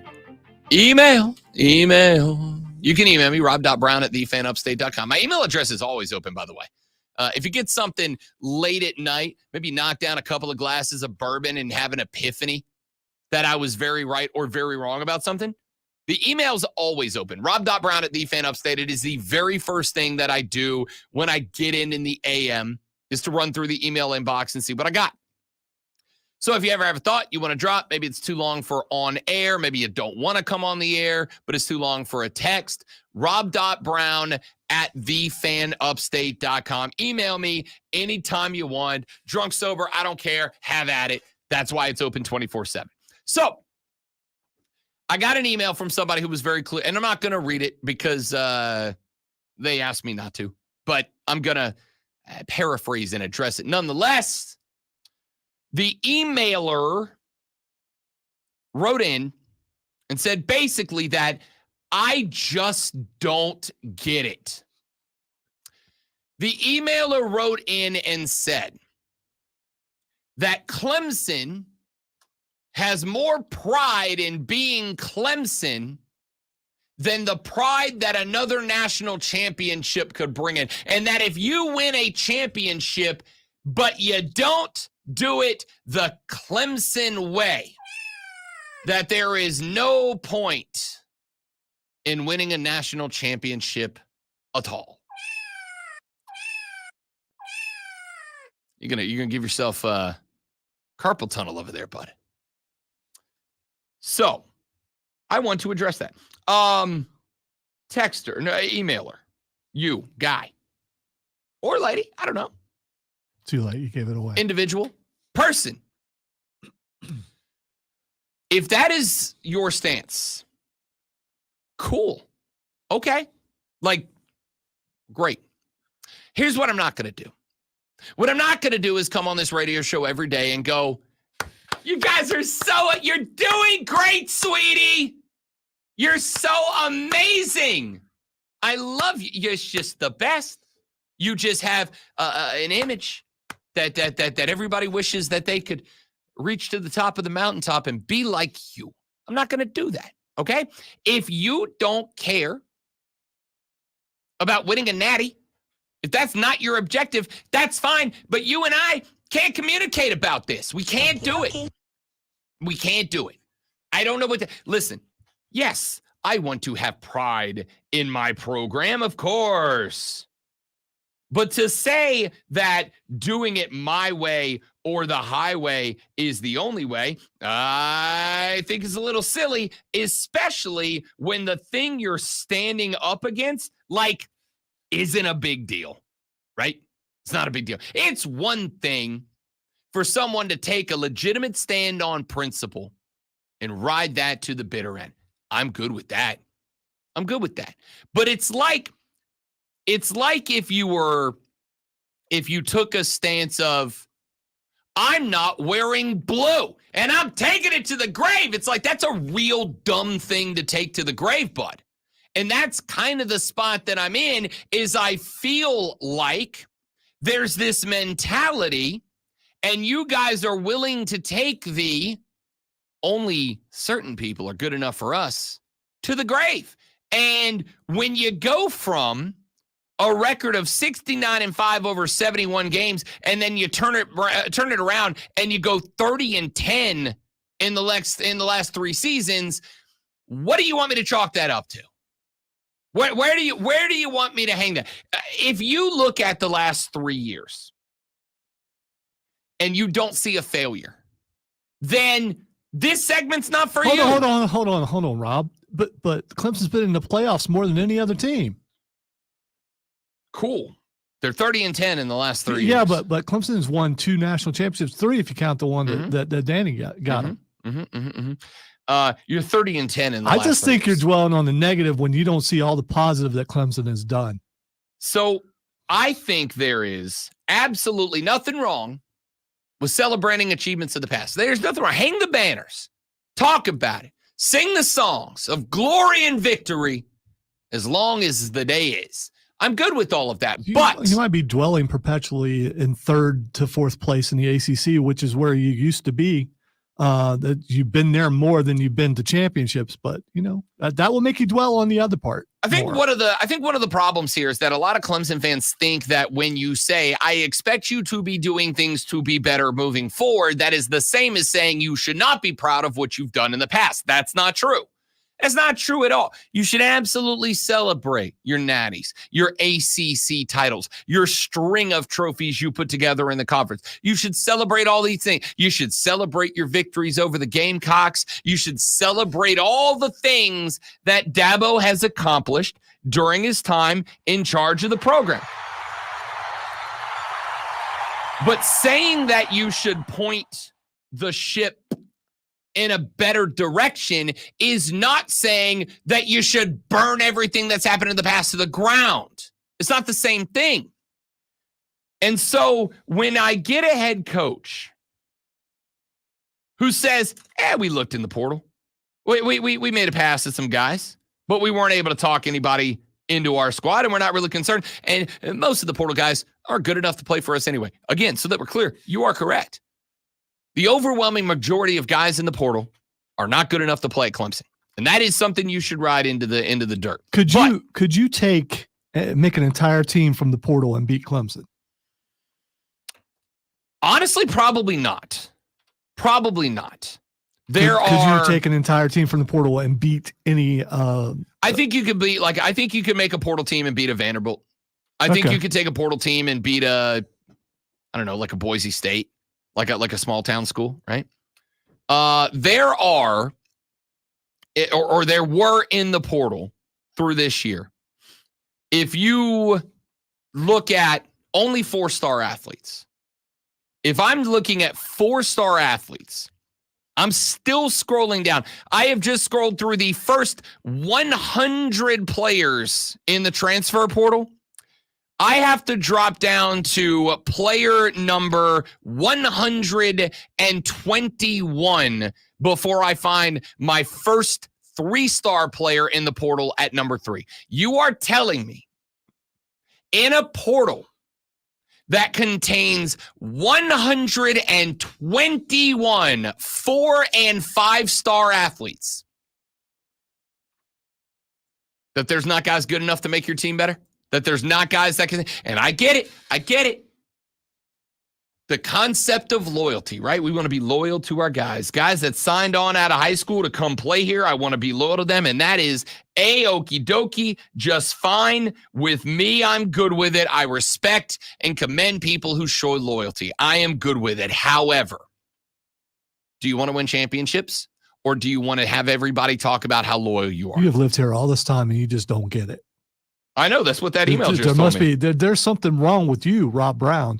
You might secretly be pulling for another team because that's the only way you cannot see the grandeur, the greatness, the pedestal that is Clemson. Legitimately, you guys know that leaning into conflict's not my bag, right? It's not my bag. I don't like conflict. I don't like fads, and so because of that, I will say this. That's exactly the tone, the attitude that I got out of the email I just read during the break. That's exactly the tone and the attitude I got. I recognize Rob the Brown, tone. you're an idiot. You don't get it. I have worked around that for nearly half my life now. And so I definitely recognize it. I respect the desire to show loyalty. I respect it. And that's all well and good. But do you want to win or don't you want to win? And if your answer is, I would rather be known as a team with principles and loyalty, that's spectacular. Go on and enjoy. Have fun. Tailgates, I'm sure, are just riveting for you. But if you want to win and you want to get back to winning the ACC and you want to get back to making the playoffs and you want to get back to winning national championships, you're either going to do what Ohio State and Alabama and Texas and Georgia and Miami and Notre Dame and Florida State and Florida and Penn State and Washington and Michigan State and USC. Wait. You can't name every team. Okay. So what every other team is doing. And again, if you want to hang the banner next year in the stadium that says only school with 0 incoming transfer portal players, then hang the hell up out of that banner. All right? Have the band learned a new song just for the ceremony to hang the banner that says only Power 4 school not to have a transfer portal player in. Hang that banner. Hang that banner high right up next to your last 2 national championship banners and brag about it. Talk about it. Have a great time. But if you'd like to hang another national championship banner up next to your last national championship banner, if you'd like to give yourself a shot at it, what do you want me to say? You're going to have to do it or you're not. Or you're not. So, to circle back around to the beginning of the last segment for this emailer and for all of you that are out there listening right now, let me say this. I am largely, I won't say definitively, I am largely done talking about Dabo and the transfer portal. I am largely done talking about Clemson in the transfer portal. I am largely done talking about Clemson and NIL. Although, to be clear, they do have a collective. They are working NIL. Like, that's not a criticism that's valid anymore. They do have in fact, I will tell you, as somebody who's been in that facility many times, not only do they have an NIL collective, they have built inside of their football program an entire NIL wing that has labs and podcasting equipment and recording devices and a classroom, and they are teaching these kids about NIL. They actually are going way off the mark to help with the NIL stuff. But they also have that portal room where they have to clean it daily because there's a lot of dust in there. The portal room. No one really goes in there ever. I am done talking about Dabo in the portal for now. And the reason I am done talking about Dabo in the portal is because as far as I am concerned, after going 30-10 in the last 3 seasons, following a year where you had following a run where you had twice the wins and half the losses, this is the year that Dabo's philosophy is going to work, or Dabo's philosophy is not. You'll remember last week we did an entire show where I asked the Clemson fans, hey, yo, what's your definition of success? I want your definition of success now so that when next year rolls around, we can have a list of names. Tim said it was X, and Jamie said it was Y, and Bob said it was Z. And we can go down the list and go, according to X percentage of Clemson fans, they succeeded. According to Y percentage of Clemson fans, they failed. And I think we are deep enough into NIL. We are deep enough into the portal era. We have seen the Georgias and the Bamas and the Texases all jumping into the portal, that we can say at the end of this year that if this team fails this year, and again, success and failure, absolutely subjective. Some of you, including this emailer, are going to say, if this team goes 2-10, we still succeeded because we have character and we did it our way. Okay, cool. Hang your banners. That's great. If that's success to you, we're not the show for you. This ain't the station for you. But if your level of success is 10-2, 11-1, ACC title, make the first round, get a first round bye, whatever the case might be. If that is your definition of success or failure, and Clemson fails to reach it, I genuinely think that this is the first year, or at least I'm willing to chalk it up to being the first year, that I can look and say, the results of this year are a direct result of the Dabo Swinney philosophy. Hey, if Clemson goes 12-0 and they win the ACC and they're in the playoffs, then absolutely Dabo Swinney can call this show next year and say, you just sit at home in your grandma's basement with the drawers on, typing on your damn keyboard. Shut the hell up. And I'll accept it. I'll go, you're right. Your way worked. Your way worked. Congratulations. What a run. Applause all around. Good job. But if it doesn't work, if it fails, then I think at this point we can say, if you're Graham Neff, it is time to say, Coach, We're either catching up or we got to have a very serious conversation about this. Because when I'm watching Michigan bring 9 guys out of the portal and go to a natty last year, Washington bring 9 guys out of the portal and go to the natty last year, Alabama bringing 8 guys out of the portal and go into the playoffs last year. I'm not asking you to go get 50 guys like Dion. I'm asking you to look at the fact that there are 121 4-star or better athletes in the portal and figure out how some of them can help your football team and how to get them there. Because you're not. And if it fails this year, then the Dabo Swinney philosophy of 2024 has failed. And Clemson fans, it'll be time for you to decide what to do next. Austin and Duncan says, as a Gamecock fan, I would absolutely sign up for 30-10. Yeah, I believe it. But Shane's in the portal, isn't he?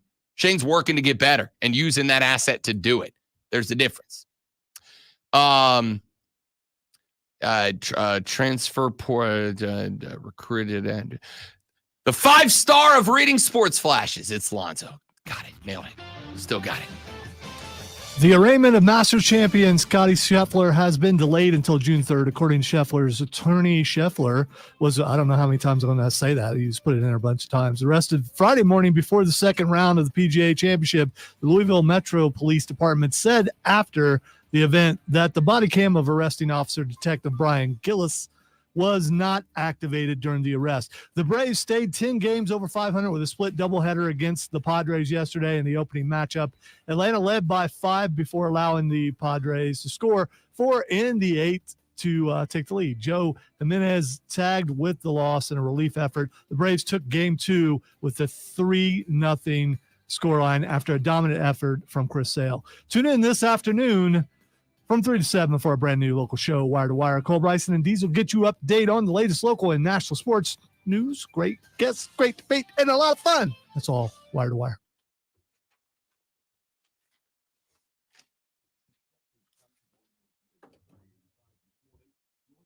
Come on, come on.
Correct, Stephen. They are the current Palmetto Bowl champions.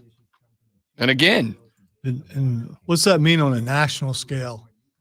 Not a damn thing. Yeah, I mean, I get it. It's bragging rights within the state, but really, is it? I mean, okay.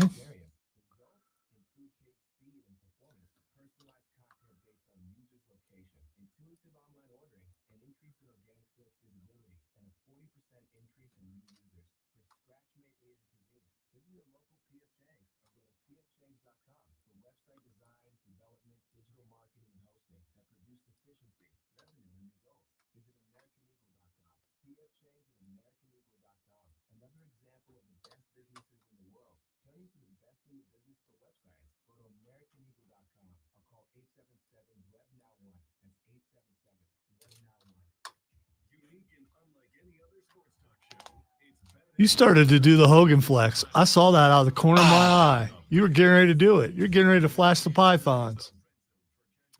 I don't have pythons to flex. I used to be an athlete.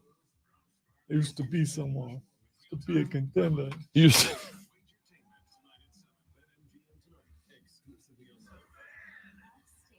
See, I don't. You're a reigning defending champ right now, so I don't know what you're talking about. Until we are dethroned. We are reigning defending champ. Yeah, it's a week. Yeah, but you, as a part of we, are one. So I mean, That is true.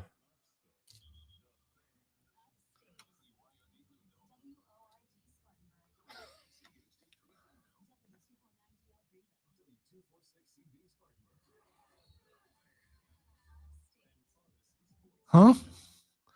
My head's messed up, so I don't get it. But I'm The Palmetto Bowl thing. Oh, okay. All right.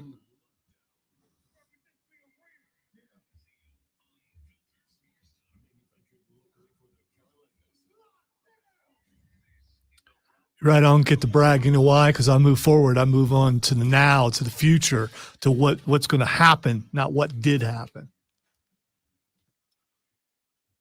Here we go.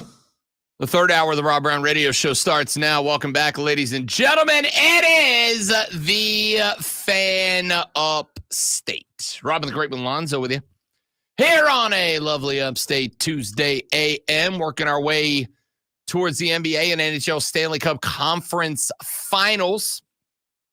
Tickets to the championship series of both leagues on the line as Boston and Indiana get going tonight. I'll give you some thoughts on that game coming up here in just a little while. We're spending some time talking college football on the radio broadcast today, and I read through that email. I read a couple of texts that we got this AM on the show, specifically in that last segment. And I think I've narrowed it down. I was trying to think, in radio, we are taught to, really in journalism as a whole, even when you are editorializing, as the great one and I do on a daily basis, you are taught to be succinct.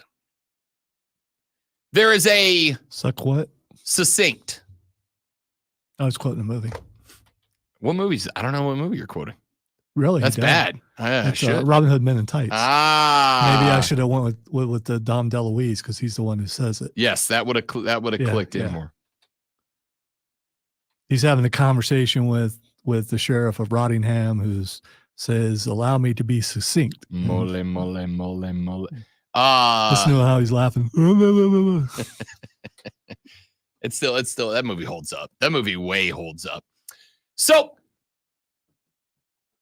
in my endeavor to be succinct, it is a very common expression in radio that you have 8 seconds to make a point and grab their attention.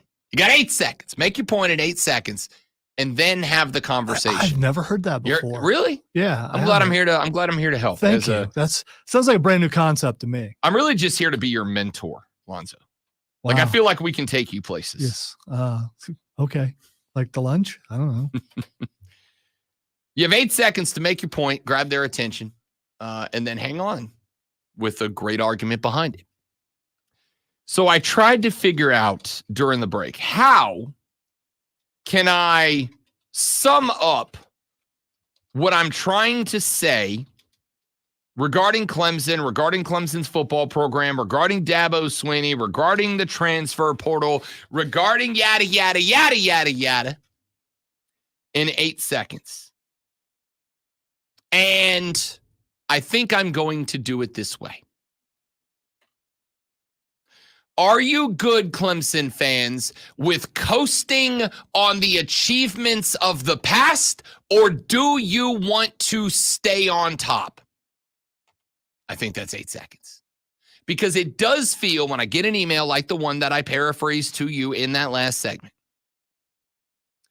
when I read stuff like that, when I get emails like that, it does come off the page for me as, you know what, we're good with what we got. You know, we're good with what we got. We're happy. There was a period of, and I've actually had this, maybe not this direct said to me, but like close to it. Rob, there was a point in my life where as a Clemson fan, I never thought we'd win a damn thing. So whatever we end up with, I'm happy. In fact, leading up to make it about me, leading up to the 2009 Super Bowl, where the New Orleans Saints finally brought me a Lombardi trophy, I said for my whole life going into that championship, which was 2 decades ago, you know, we have been complete and utter for my entire life. And if we just win one, if I just get to feel that feeling one time, if I can just know what that feels like one time, watching the Patriots do it so many times, watching Manning do it, watching my friends who are bandwagon fans do it. Like if I could just feel that feeling one time, I think I'd die a happy football fan.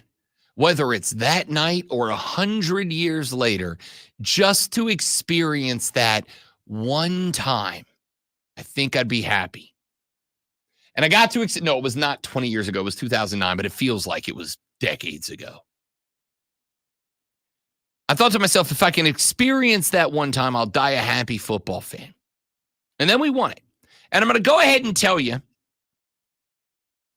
that night is going to forever be like a top 3 Rob Brown night of all time.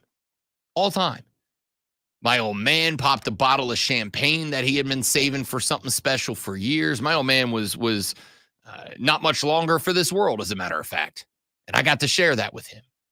My entire family in the state of Florida came to our house.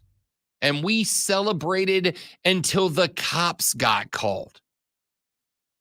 It was great. And then when the cops got called and they show up, they're like, listen, we totally get it. We understand. Just like keep it inside, right? We're out on the dock over the bayou shooting fireworks into the air, right? How come it looked like you were holding a rifle when you said that? Big old Roman candles. Oh, okay. We're shooting fireworks.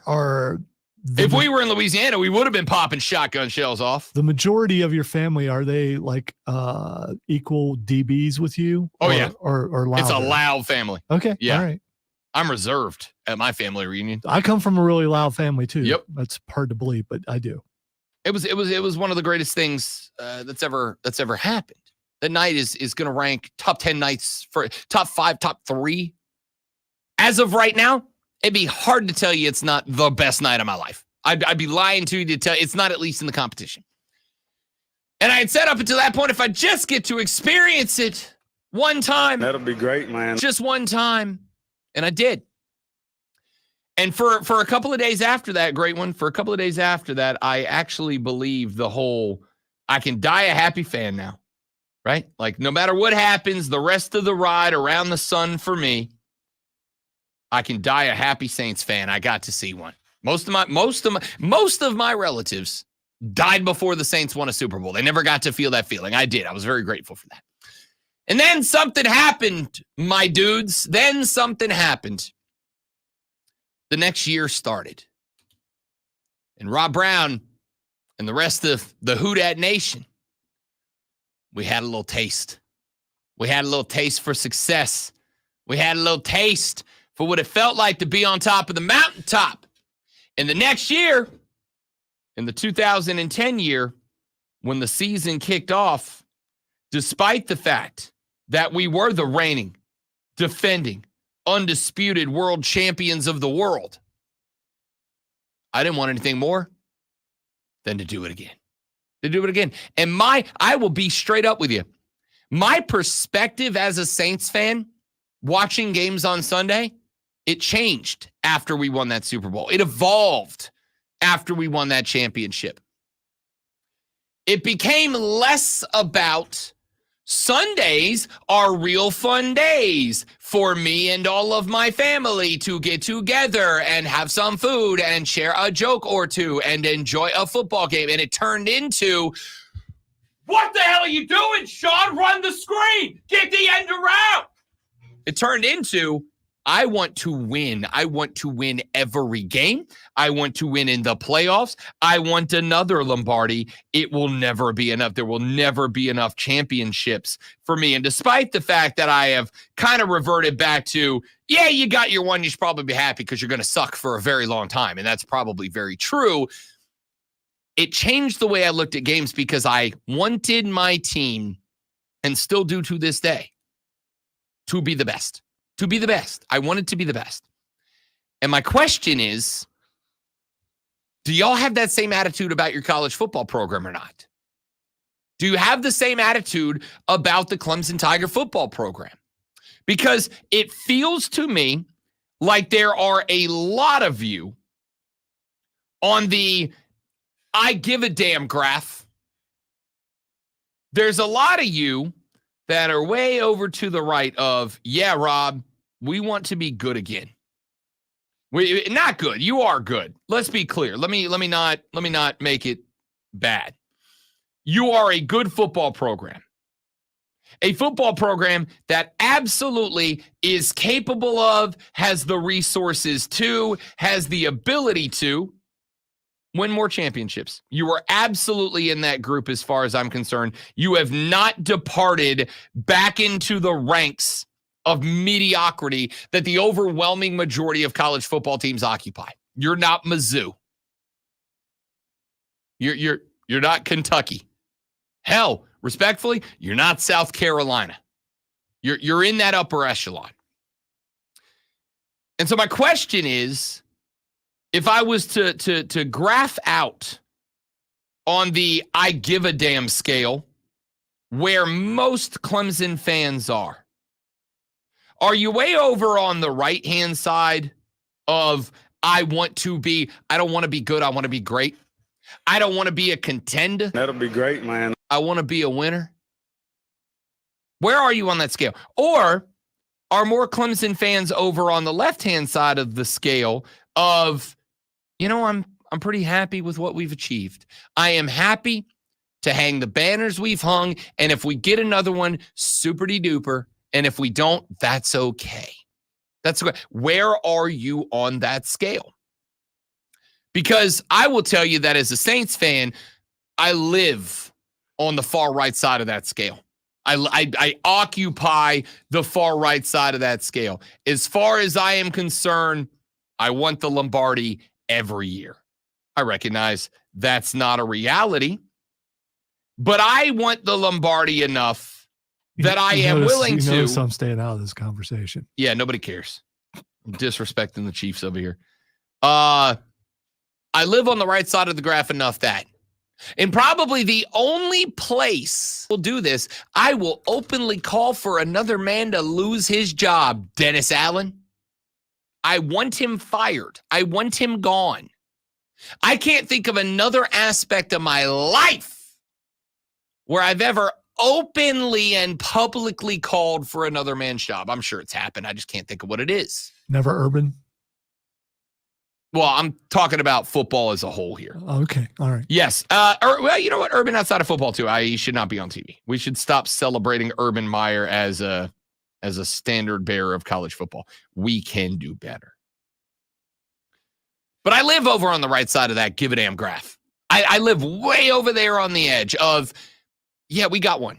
I don't want to coast on we got one for the rest of my life. I want another one. I always want there to be a recent championship in my football team's history. And there's just not one. Now, sometimes you just got to recognize that you can't be the best team every year. Not even the Chiefs can't be the best team every year. And sometimes you got to recognize that the best team doesn't always win the championship. Isn't that right, New York Giants? The best team doesn't always win the championship.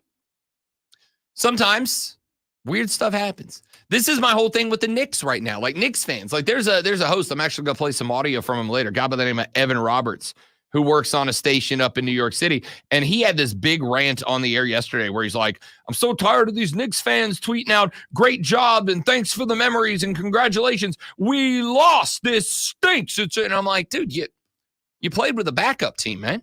Like, injuries happen. I think Knicks fans should be very grateful for the run that they just went on.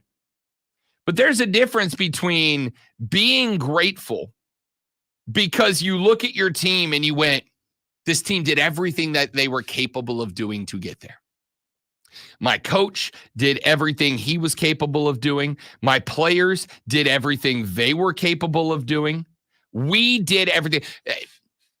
When I was a kid and I was growing up, the old man hit me with a life lesson one time. Many times. I would go do a thing and I would finish the thing. And I can tell you one specific example that I remember. There was a neighbor around the corner from me. His name was Mr. Dean. His name hilariously was James Dean. Mr. Dean lived around the corner from me. And when I was in middle school, Mr. Dean gave me the opportunity to cut his grass and edge and weed whack and blow it all off at the end. And he paid me pretty good money to do it. You know, paid me like $10 to do a couple of hours worth of yard work. In retrospect, nah, come on, Mr. Dean. But like as a kid, $10 for a couple of hours of work, pretty good cash, yeah?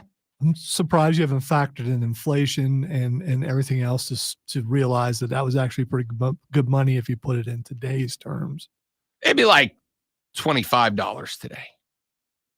Listen, he had a big ass yard. Remember, this was my 1%er neighborhood, Lonzo. This was not your standard front and backyard. And you were a kid, like push 8, mower? 9. Push oh mower? Yeah. Oh yeah. Not the kind where you just push the handle and it guides No. itself. Okay. Yeah. All right. Yeah, to push the thing. You had a It trimmer. had a motor on it though, right? Had a motor on it. Okay. All right. Had a edger and a trimmer and a weed whacker that you had to plug the extension cord in, but he had a real short cord, so I had to plug it into every outlet as I worked around the house. Dude, it was way more than like $15 Hey, there's a work. proof that it's a 1%er neighborhood, multiple outlets outside. No. 1%er is you got a gas-powered weed whacker. That's when you made it, son. Gas-powered weed whacker is on my wedding registry. That's not a joke. No, what 1%er, you hire someone to do it. That's But I fair. guess that's what he did. That's what he did. Yeah, so And smart enough to save his money by not paying a professional, pay the idiot kid down the street. Anyway, the point is this. There was one time where I cut the grass, and then Mr. Dean told me the next day, he said, "Hey man, I'm not gonna have you come do my yard anymore." And I was like, uh-oh, what'd I do? And then I went home and had a conversation with the old man, and the old man looked at me and he said, "Let me ask you a question. When you left there that day, did you do the best you could? Did you do the best job you're capable of doing? Did you do a job that you would be happy to put your name on and say, this is my work?" And I had to honestly look at my father and say, no, I did not. I half-assed it. I cut the grass. I didn't really trim the backyard. I didn't weed whack up under the bushes, which I had been asked to do multiple times. I did not do the best job that I could do. And he goes, "Do you understand why he's not having you back?" And I said, yeah. I said, I absolutely. So I went down the street and I apologized to Mr. Dean for doing a half-assed job. And he said, "I appreciate the apology and come back." Turns out Mr. Dean called my dad to tell him, like, hey, this is an opportunity. This is what we call a teachable moment. And I learned, you do the best you can. You put your name on it. And sometimes the best you can do ain't going to be good enough. But at least you can say, I did the absolute best I'm capable of. My question is for you Clemson fans. Do you right now, today, this second, honestly, truly feel like you can look me in the face right now and say that you're doing the best that you can do to get back to the top of Mount Champions? Can you tell me that you thoroughly, sincerely believe that Dabo and the Clemson Tiger Athletic Department is doing everything they can, the best possible job to win Clemson a championship? And do you care if they do? Something to kick around. All right, we'll get away from this and get into some other stuff as the show progresses. Rob Lonzo and you on the Rob Brown Show and the Fan Upstate. QC. Quick live for you guys coming right back. You'll stay right there for me, please, and thank you.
Worst part about this, other than the pain, is I got to put promos together and I have a headache. The promos are going to suck.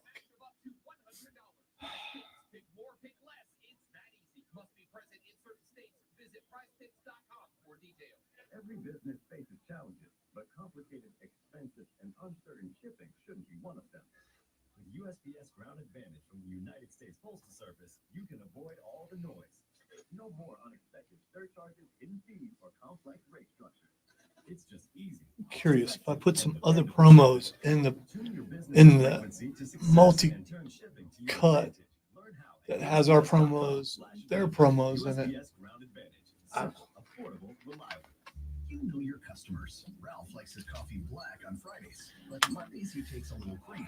Jennifer comes in every 3 years when her lease is up to get the newer and better model. And for some reason, pepperoni pizza sells like crazy on Friday nights. Who knew?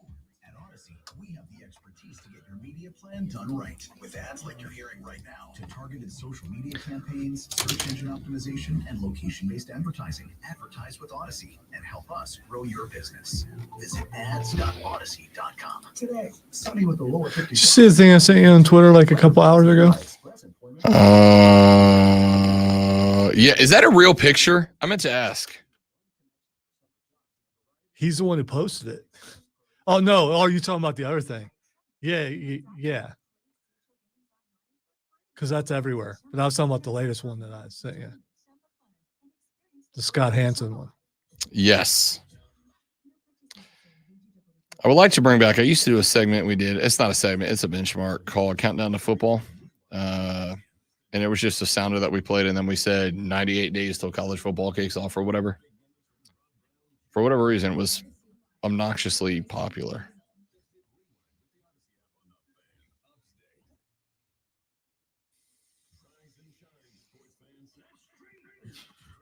Get up, everybody.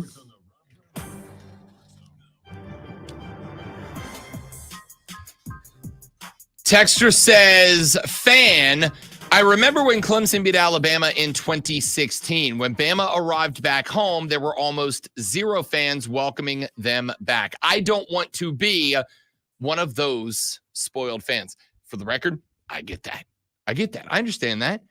There's a reason that Alabama, for many years, maybe still to this day, is so passionately disliked by the rest of the college football fan base. It is not simply because they dominated everybody for so long under Nick Saban. It was because their fans were obnoxious. And yes, I agree, spoiled. I don't think it's an either-or scenario, right?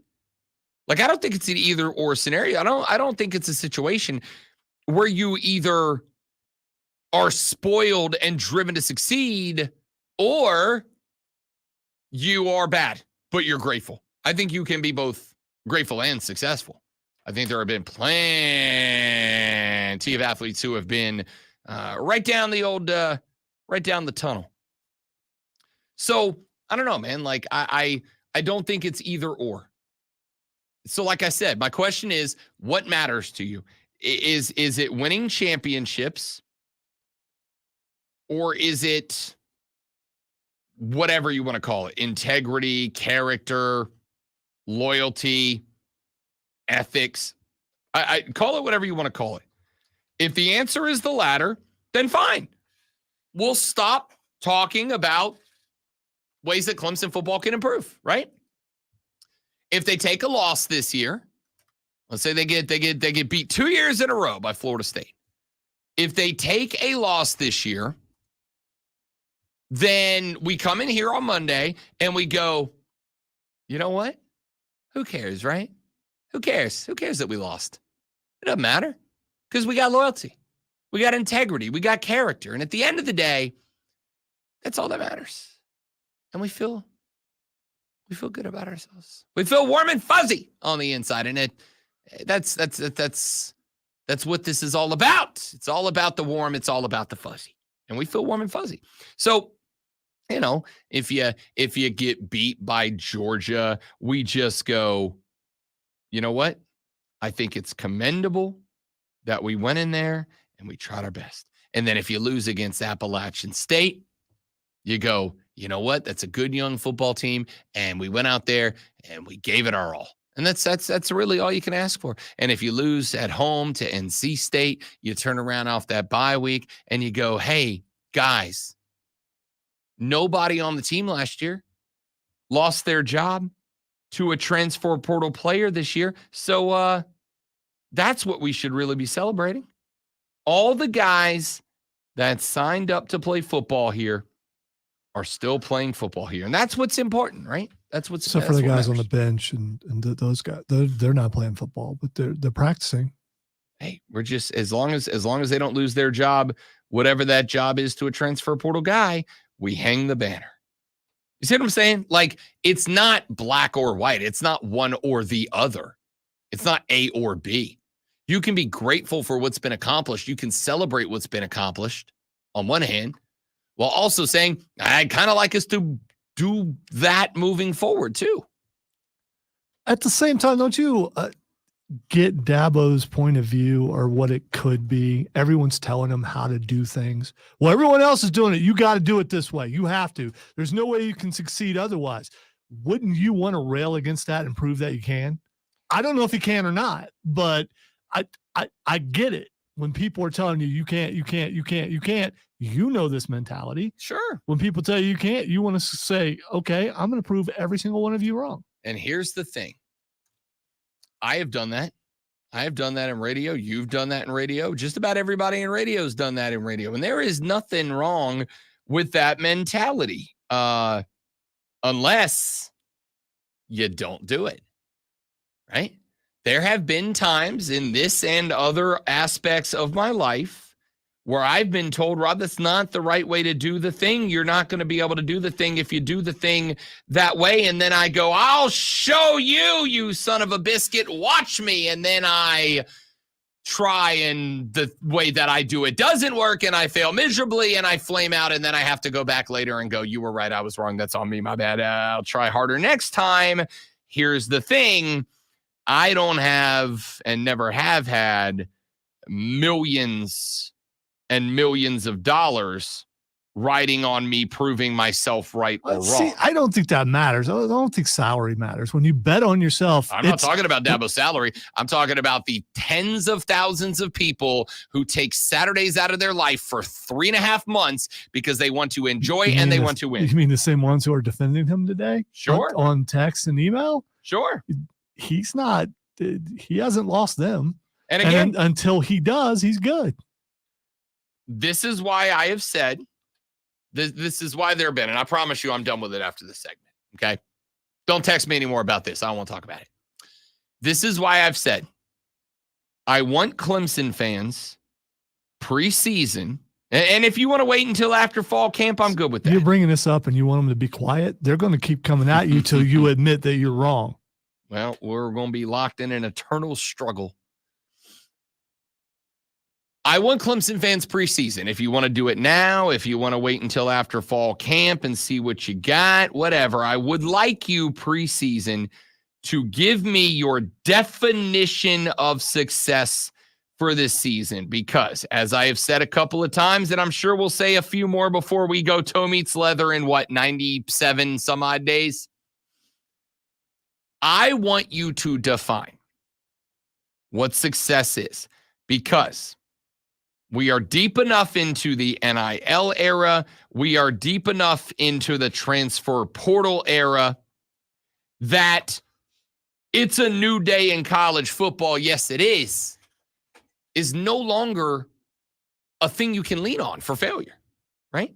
I think you got a couple of years where you could fail and you could go, well, guys, it's a new era in college football and we're all learning. We're all trying to figure out what this new era is like, how it operates, how we have to operate, what the new trends and patterns are, how players are going to respond to it, how we're going to respond to players, how players are going to respond to our response to players. We got to figure all that out. We're 3 years deep now, dudes. That's done. That's gone. You know now. All those questions have been answered. They've all been answered. And so now it's your turn to say either A, I care more about my feelings and the brand, the integrity, and yada, yada, yada, than I care about a natty. Or here is my definition of failure. And if Dabo goes below that threshold, then we have to have a talk. Because this is the year where there's no more excuses. His mentality is either proven to work or it will be proven to not work. And then you get to decide what, if anything, you do about it. Let's take a break. We'll come back and get away from this and get into all the other things that we have not gotten into yet on the Rob Brown Show in the Fan Upstate. New life. Quick live for you guys. Be right back. Don't go nowhere.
All right, y'all, we back.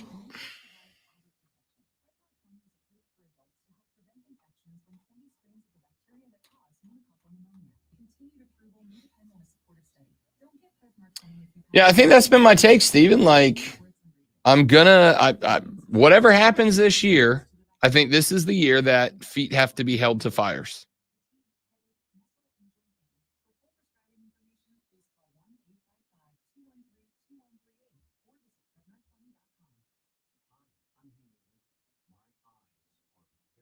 The Fawns.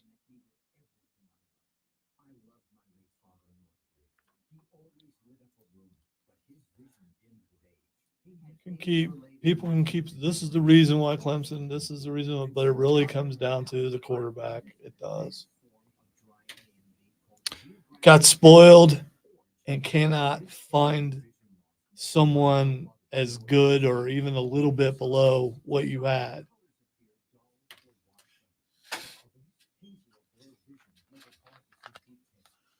But that's I mean, that's still part of him, right? His thing. I mean, if any other coach is missing on recruits time after time after time, eventually you got to be held responsible for that.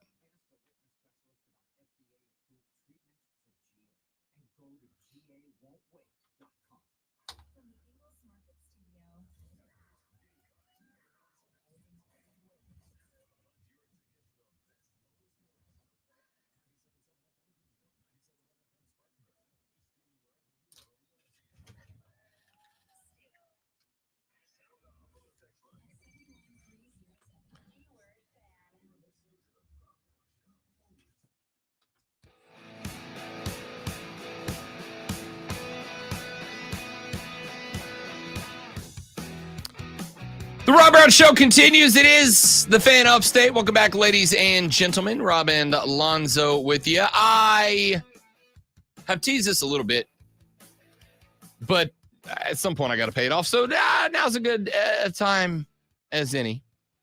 We got the NFL schedule release last week, pardon me. We did get one last year, but for the purposes of this conversation. And the year before that, and we'll get one next year too. This is, fingers crossed, right? Fingers crossed. We got the NFL schedule release last week, and there are 272 regular season National Football League games. I brought up last week, we broke down the Carolina Panthers schedule, the Atlanta Falcons schedule. We took a look at the top 10 games of the season. And so I wanted to take a look at the rest of the league. So I started going up and down the different team schedules last night and putting together a few of my favorite over-under win totals. Teams I think can get to a certain mark based on the schedule that was laid out ahead of them. And I have to do something here that I don't want to do. I actually think I may have to come back around to something that Lonzo and I had a headbutting contest over last week. You know I'm easy prey today. I see what you're doing. No. Quite the opposite. I'm actually going to say that after reevaluating, I think you may have been right and I may have been wrong about something. And that something is the New York Jets. Last week, you accused me of hating on the Jets because I am not an Aaron Rodgers fan. Just to rehash where I stood on that, I actually am a fan of Aaron Rodgers, the football player. I just think Aaron Rodgers is kind of a doofus away from a football field. That's my own personal, non-football related opinion. So I was like, all right, let me dive back in. Let me look at this schedule that the New York Football Jets have ahead of them. And I got curious because the Jets have in the first, up through week 9, they have 6 primetime games. They catch another primetime game in week 11. Now, the end of the year, as of right now, they don't have any primetime games. As Lonzo was pointed out a couple of times, they may or may not get one flexed in there somewhere, depending on if they are threatening the AFC East or not. But I said coming into the year, I don't expect them to be contenders in the division. And just so we're clear, I still don't. However, the Jets over-under win total coming into this year is 9.5 wins. And I think I got to play the over. Because I went and I got curious about this. And I'm like, all right, I talked about the fact that I'm not a believer in the Jets offense. I'm not a believer that Aaron Rodgers is going to have enough around him that he's going to be able to elevate this team to double-digit wins this year. But the more I think about it, the more I think maybe the AFC East is going to be wide open for everybody that's not the New England Patriots. Because the Buffalo Bills have, I think we all agree, taken a step back. Although, again, we all love some Keon Coleman. Keon's my guy. I'm interested in what he's going to do. By the way, you didn't see the story. There was a kid who sent Keon Coleman a letter that had some friendship bracelets, and Keon wore them in the rookie debut of his uniform in the pictures. He had him on. Didn't tell the kid he was doing it. Just showed up in the pictures, right? Cool guy. I like Keon Coleman a lot. But I don't think anybody is going to lean on him to replace Stephon Diggs, at least not in year one. So I think Buffalo takes a step back because I don't think they replaced what they lost in Diggs. And on top of that, I trust McDermott about as far as I can throw him, and I haven't worked out in a very long time. So probably not that far. Probably not that far. Then I think about the Miami Dolphins. I'm not writing off Miami. I think Miami is going to be right back in the thick of it this year. Does that mean Miami's going to be a playoff team again? I'm not quite ready to say that for certain, but I think they are going to be in the thick of it. I think people are looking at what happened to them in Kansas City last year in the playoffs and thinking, okay, they're cooked, they're done, they're toast, they're roast, they're out. I don't think that is the case. I cannot tell you how ridiculous it is, especially when you play the overwhelming majority of your games in Miami, Florida, to go play in weather that makes your toes fall off and think you're going to be the same team that you are. In fact, if anything, I think it would inspire Miami to figure out how in the hell do we get the 1 seed this year? How in the hell do we make sure we do not have to go to Kansas City this year? But then there's the Jets. You had a bit of a breakout year last year from Breece Hall, who's going to be running back number 1. And I think on 223 carries and 6 yards shy of 1,000. The only question I have is, can he score some touchdowns this year? Well, with Aaron Rodgers back there, there's a possibility. I look at the wide receiver core the Jets have put together. I'm looking at Garrett Wilson, who's been good. Mike Williams makes his way over. Mike Williams, a guy 29 years of age, former Clemson guy, by the way, with plenty of experience to become a vet leader in the locker room. I look at Malachi Corley, probably the weak link on this thing as a rookie out of Western Kentucky, but everything says he's a speed guy, which is kind of the one thing that they were missing. And then I thought about what I didn't think about last time, which is the Jets might actually have one of the better defenses in the AFC East. They might have the best defense in the AFC East. They got Javon Kinlaw and Quinnen Williams in the middle, Hassan Reddick on the right side, Jermaine Johnson on the left. They added C.J. Mosley at the middle linebacker spot alongside Quincy Williams on the outside on the strong side. Sauce Gardner, Tony Adams, DJ Reed as 3 of your 4 defensive backs. They added a couple of rooks back there as well to give them a little depth. The Jets are going to have, I will say, arguably one of the better front sevens in the National Football League. Sauce Gardner back there is going to be one of the best DBs in the league. I don't know if he's got the help around him. I think you can probably throw around Sauce this year. We'll find out. But I might have to apologize because I was putting my list of favorite NFL over-under win totals together last night. Great one. And the more I looked at it, the more I got to go with the Jets to get to 10 wins this year behind Aaron Rodgers. Here's the thing. Last year, they were touted to be pretty good. Then Aaron Rodgers went down, and they've gotten better. And Zach Wilson's not quarterbacking. Well, there's that. That makes you better, more than likely. They get Aaron back. I think that might be okay. Give you another one that I very much like. I am currently very much sitting on the Atlanta Falcons over 9.5 wins as well. I hate it so much. I really do. The Falcons go Michael Penix, and for whatever reason, it's like everybody jumped off the bus. It's like everybody jumped off the bus. They drafted a quarterback that America didn't want them to draft, as if that matters. And then somehow everybody, I guess, got to thinking, oh, well, if they're insane enough to draft that guy in that spot, I can't trust their in-season decision-making. I'm going to tell you right now. That's exactly it, though. I mean, you're thinking, oh, Kirk Cousins is going to be there. You're going to be pretty good. We were even talking about, I mean, Atlanta's a team to beat in the South. And then suddenly they make that decision, and a lot of people are looking at it and going, wow, if they did that, what else are they doing? That's wait, hold on. That's still Atlanta. For some reason, we thought when Kirk Cousins was coming in that they're not Atlanta anymore, but it turns out they're still Atlanta. I mean, narratives get built about teams, and Atlanta certainly has that narrative. There's no doubt. They just are Atlanta. But, man, the fact that their win total is set at 9.5 in an NFC South that contains 2 freebies against the Panthers, that contains what should be at the very worst a 1-1 split against the Saints and the Bucs.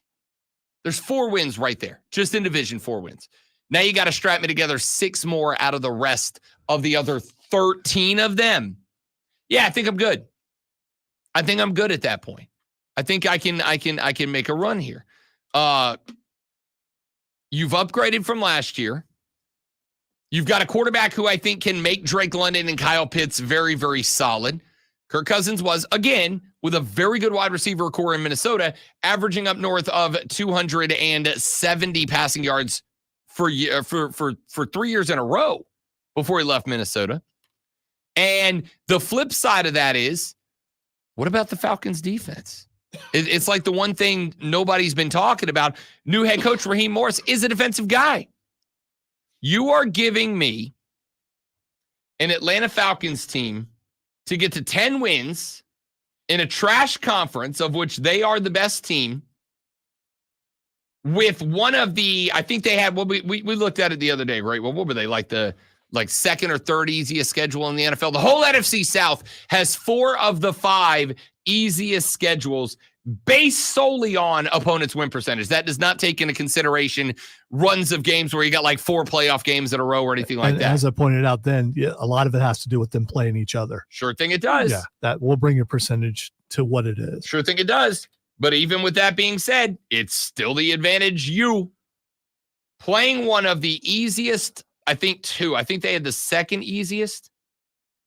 Playing one of the easiest, for sure, 5 schedules in the NFL, in that conference. Like, I think 10 wins is not just easy. I almost got to feel like it's mandatory for Atlanta this year, to tell you the truth. I think less than 10 wins, I can go ahead and chalk that up as a failure for next year. All right, when we come back in the next hour, we got some comments from Dave Canellis and Dan Morgan. We're going to listen to Canellis talked about Bryce Young. Morgan talked about Canellis. I'll play that for you, and we will break those things down when we come back. But across from me, with paper, not in hand, it's in front of him because he can do this no-handed. It's that easy for him. Is the Dave Canellis of reading sports flashes, Lonzo? Which means you don't know what you're going to get until the season actually starts. The Stanley Cup Conference Finals are set after a 3-2 Edmonton win over Vancouver last night. The Oilers held a 3-0 lead into the third period until Connor Garland and Flip Hronek got 2 back, but the Canucks were unable to find the equalizer. Edmonton will take on Dallas in the Western Conference Finals starting Thursday.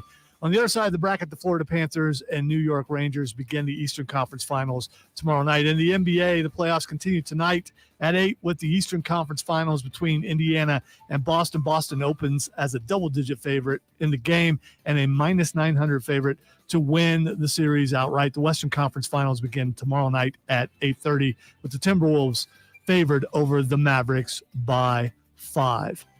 Tune in this afternoon from 3 to 7 for our brand new local show, Wire to Wire. Cole Bryson and Diesel get you up to date on the latest local and national sports news. Great guests, great debate, a lot of fun. All Wire to Wire.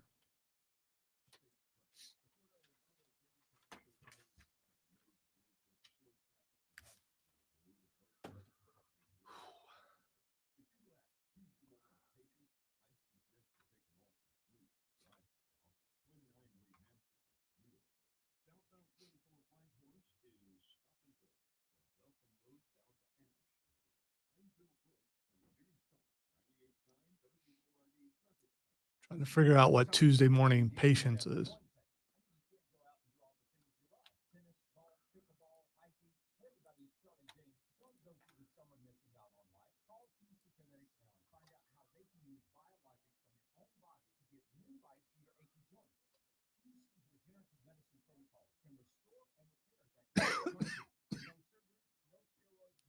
Lovely.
Come on.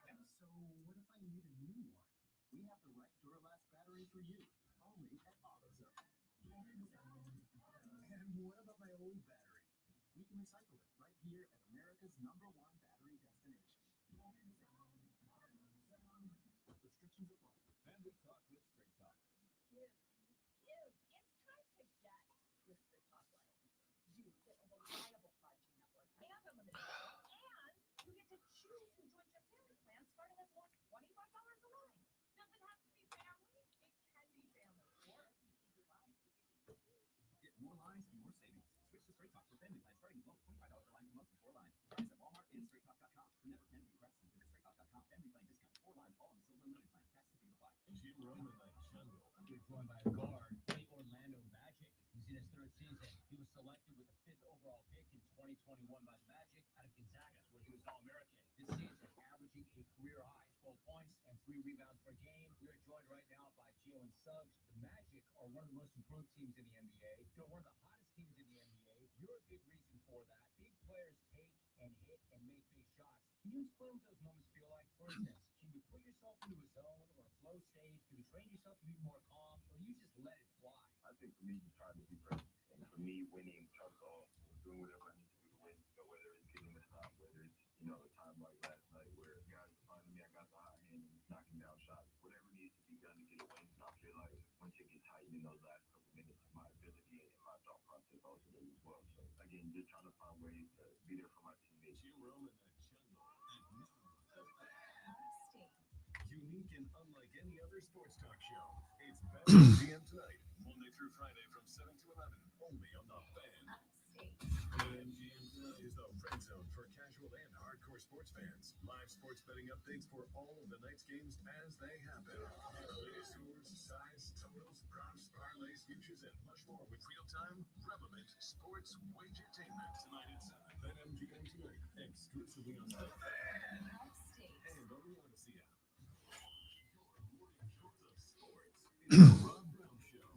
You went a little early, by the way. That's why this break seems a little bit longer.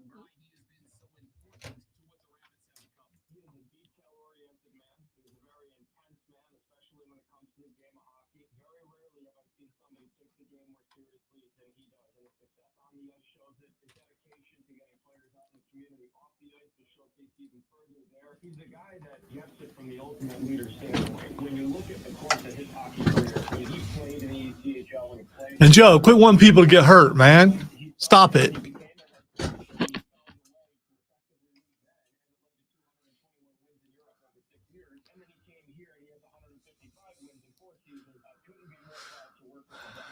Just a suggestion: embrace kindness and try to be nice.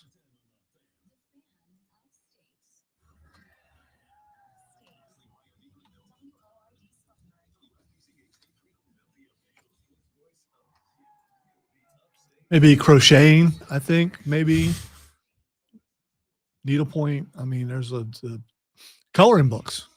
I mean, those are calming.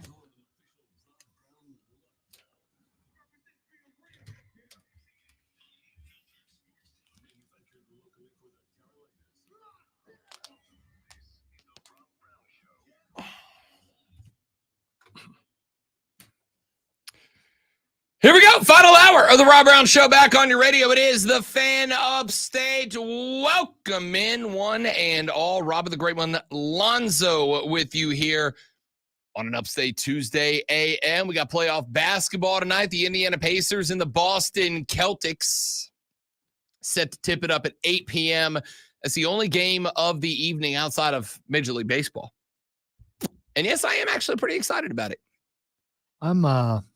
I'm worried Christian McCaffrey's dad will be disappointed in me right now because I can't stop squinting. Wasting energy. I know. Wasting energy. Good news is, we're sweatpants to work. So no heavy legs. Yeah, that's true. No heavy legs. That's true. My mobility is good because of that. I am looking forward to seeing if the Celtics can be upset. So let's talk. What is the percentage of people who actually believe that the Celtics can lose? You know, it's really funny. I can answer that question, at least in terms of the gambling aspect of it, because the NBA playoffs betting margins have come over to me from our friends at BetMGM. As of right now, for the game tonight, the Boston Celtics opened as a 10.5-point favorite. A lot of the money initially came in on the Indiana Pacers to be inside of that 10. To the point that the line slid back down to minus 9.5. But with the line at minus 9.5, great one. The percentage of bets for the Celtics to win this game tonight by 10 or better is 64%, and 74% of the money being wagered is on the Celtics to cover that as it stands right now. As far as the series itself, the Celtics are minus 1,200 to win the series outright. No one believes in the Pacers to be able to win this series. So that's a lock, right? Or as close to a lock as you can get? I mean, yeah. It's about as close as you're going to get, short of getting into odds where the casino's just like, don't worry about betting on this game. That's part of the reason that I'm intrigued by this series. Because, you know, I know it's cliche. I know it's kind of boring, but when a team gets to this spot and they are playing with house money, and the Pacers are. Because as we just pointed out, basically no one is giving them a shot. The books aren't giving them a shot. And even with that line set at minus 1,200, the overwhelming majority of the bets are coming in. This is a spot where the Pacers should be getting some bets just because of the fact that they're plus 750 to win the season, the conference finals. So if you're taking the Pacers, is there a name for that when you see it looks like there's a lock on the other side and you're going against it? I just call it a value bet. Okay. Right? It's just a value bet. Do I think the Pacers are going to win this series? Absolutely not. I do not. But what if they do? Right? What if they do? What if they shock the world? What if this is a Boston team? Remember, we talked in the last segment about the fact that there are narratives built about teams, built about franchises, built about coaches, built about players, built about GMs. There are narratives built. And sometimes the narratives are built because they're true. Sometimes the narratives are built because they're true. There were all those narratives about, for instance, Michael Jordan being kind of a jerk and kind of a really difficult guy to be the teammate of. And for years and years and years, everybody kind of looked at guys like Scottie Pippen years after they played with Mike, and they were still salty about Mike. And I think the public perception by and large was like, Scottie, you're just mad you weren't MJ, right? You're just mad he took the limelight off of you. You thought that you were going to be the guy because in just about any other team, Scottie Pippen would have been the guy. You thought you were going to be the guy, and then Mike showed up, and Mike was the guy, and you never got to be the guy. You were always Robin to Michael's Batman. And then The Last Dance came out back in 2020, and we watched that thing, and then we finished it, and we all went, oh, Mike kind of was in his playing days, right? Narratives are narratives for a reason.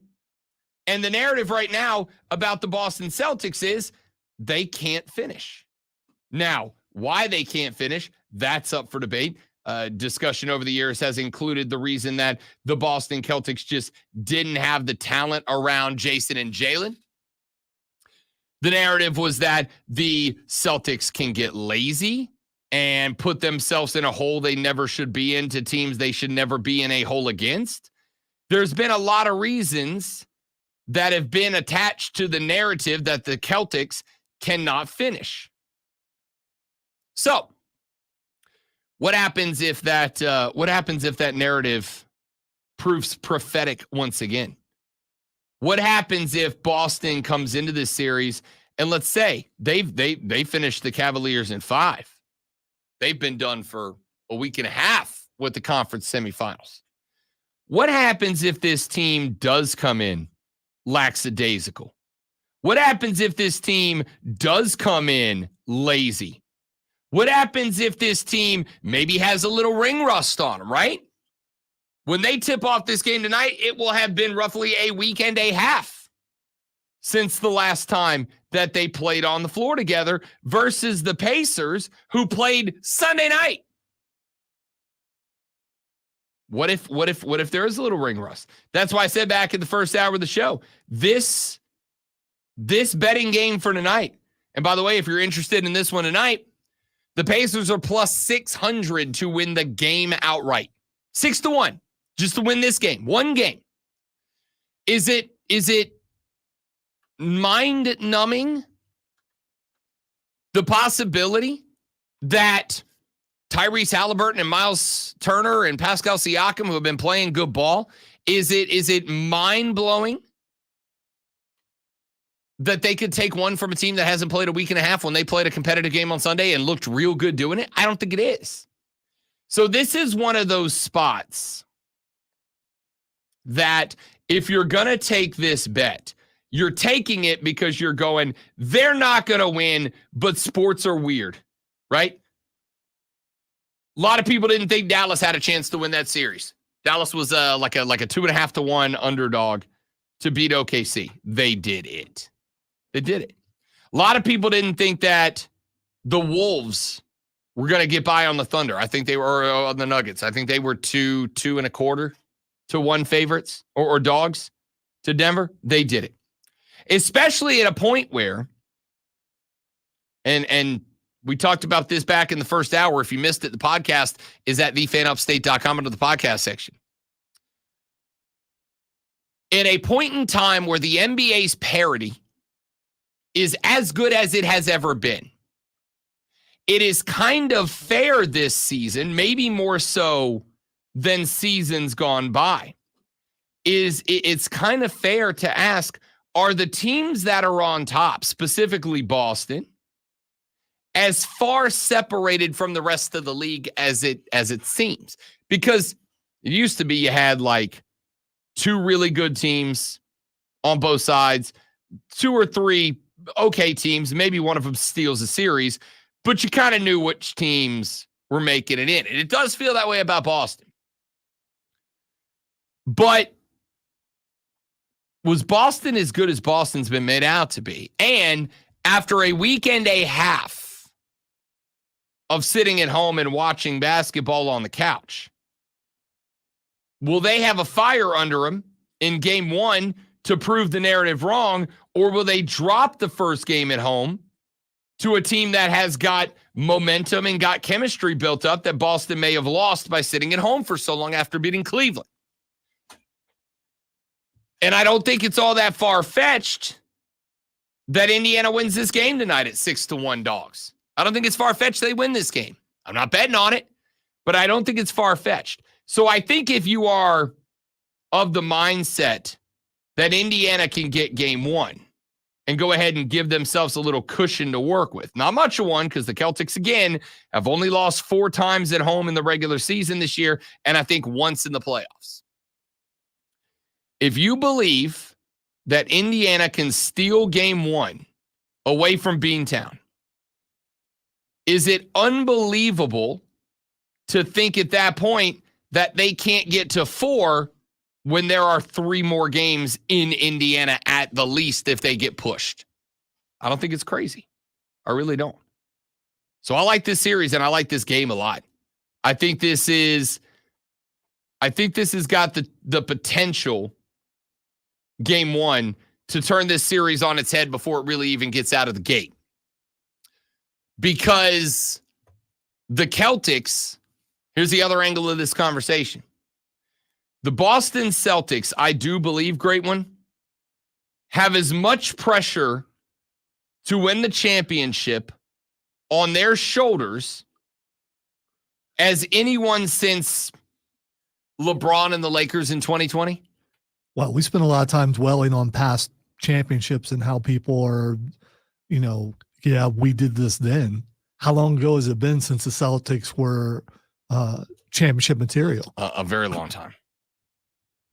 A very long time. I mean, it's one thing to make it into the playoffs, but to have a legitimate chance to go all the way and win the championship, this is that year for them. And it's the first time in a while where you can really look at them and then look at everybody else that's left in there and go, yeah, they got a good shot at winning this. Last time the Boston Celtics won the NBA World Championship was back in 2008. Since then, they have been, well, I was going to say they've been not good. The reality is they've been very good the last 3 years. In the last 3 years, they just stunk it up in the playoffs. Yeah, they make it to the playoffs and then something happens. And that was kind of what I was writing for a narrative coming into this thing. The narrative has been written about Boston, and it's been written about Boston because it's true. It's what they've done. That's just how it's been. So I like this series, and I like Indy to make it weird for a couple of reasons. I like Indiana to make it weird, number one, because I don't know how Boston responds to that pressure, right? We talked about the Timberwolves in their post-game press conference after knocking off Denver. Anthony Edwards and Karl Anthony Towns were at the podium talking to the media. And a media member said, the old expression is, you got to lose before you win. do you guys feel like you're in a spot where you can win despite not losing? And Cat went, yo, we lost in the playoffs last year, my dude. Like last year we got bumped. And then he said, well, the expression is you got to lose big before you win big. You got to learn what the pressure of a conference finals or an NBA finals is like before you can learn how to handle that pressure. And Ant-Man was like, yo, my God, we've lost like 7 years in a row. We've been close like 7 years in a row. Haven't we lost enough at this point? And I feel like the answer was yes. I feel like the answer was yes. And so I look at Boston, a team that's been punked by Miami a couple of times, that this year did not get punked by anybody. But I also don't think they felt any pressure yet. They didn't feel pressure against the Miami Heat with no Jimmy Buckets Butler available. They didn't feel pressure against Cleveland, especially when Donovan Mitchell and Jared Allen were unavailable for the last 2 games of that series. The number one scorer and the number one rebounder for the Cleveland Cavaliers, were both unavailable for the penultimate and the ultimate knockout game for Cleveland. So no, I don't think Boston has been under pressure. On the flip side, I don't know how much pressure there is for the Pacers. I don't suspect they feel much pressure at all. I don't think they feel any pressure because A, they weren't supposed to be here. This isn't where this team was supposed to end up. B, they've already taken the biggest shot that I think they could take because not against the best team, but that New York Knicks team was desperate. Game 7, yeah, it was a backup lineup. But that team was desperate for a win. That team was hungry for a win.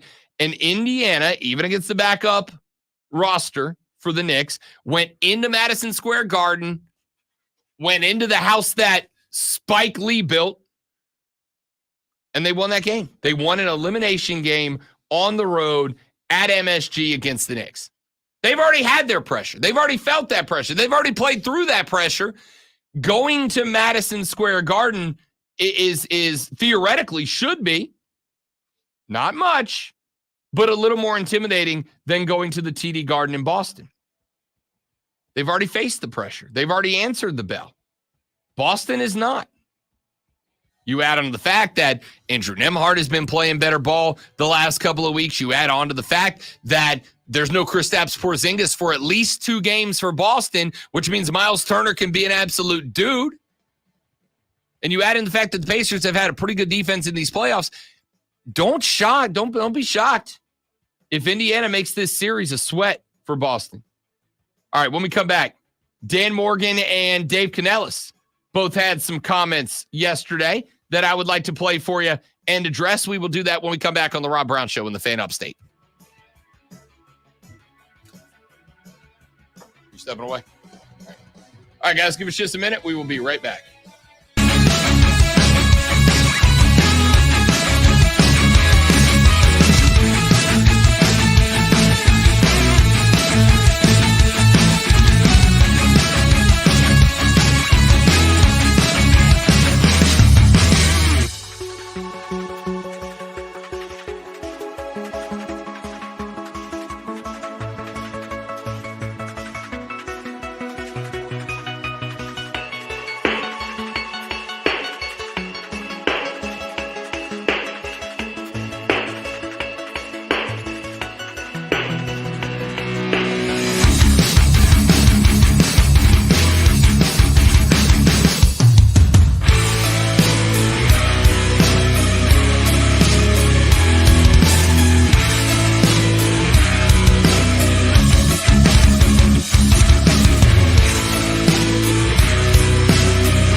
or fortunately.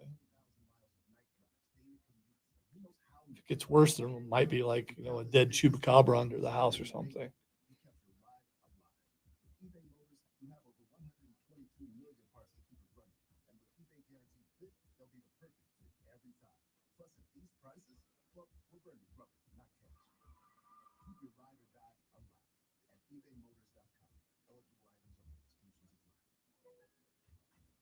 Memorial Day deals are here at Lowe's. Right now, save big on Scott's Nature State. Yay, 3-day weekend for some, 2-day weekend for us. Plus, save an extra $50 on every $500 you spend on select major appliances. Because we both work on Saturday. Oh, So that would mean Sunday and That's true. Monday, you know what? I will celebrate a 2-day a weekend. regular weekend. Correct. Can't wait to hear what's next on Wire to Wire with Cole and Diesel. Tell me what's coming up. We'll rank our top ACC and SEC quarterbacks going into 2024. Were the Braves able to avoid the sweep against San I keep seeing videos of Luka, but he's like dressed like a normal guy, and I can't tell if it's really him or not because he looks like college bro. Luka and Nikola, outside of being like NBA players, definitely just look like I'm like, two dudes. that is silly. Is that really him? I don't know.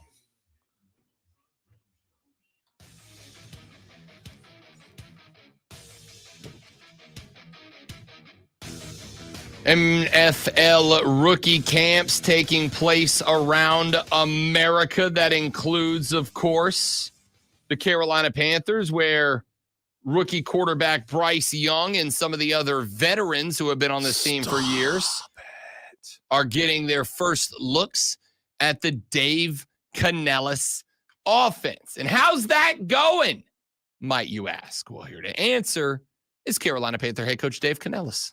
Deep ball, short intermediate.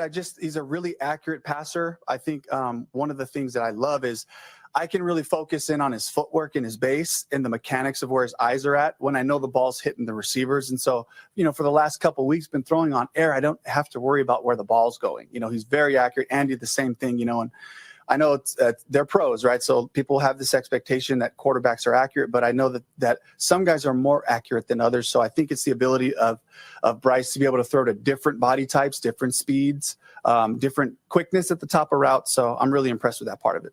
He talked about the major problem, the problem I complained about all last year, is footwork. If he can fix his footwork, then his height ain't going to matter. But his footwork was so bad last year. I can't wait to see if he can fix that, because that, I think, will amount to some wins. The accuracy stuff. The accuracy stuff is something that was talked about when Bryce got drafted in the first place. Part of the reason that he was so highly touted out of the University of Alabama is because his accuracy was off the charts. And whether it is fair or not, the accuracy was compared to, not that he was as, but that it was believed that he could be as, and it would be important for him to be compared to the accuracy of Drew Brees. Drew Brees has been held up for a number of years as the definition of accuracy when it comes to a quarterback. Drew Brees could put the football in places that most quarterbacks, even the taller ones, could not. And that's what allowed Drew Brees to stick around in the league for as long as he did. That's what allowed Drew Brees to win a Lombardi, to be an MVP, et cetera, et cetera. And that is, and this isn't new, this isn't anything that I have held back from. That is a necessity for Bryce Young. If he does not have excellent accuracy with the football, then Bryce Young will not be a successful player in the National Football League.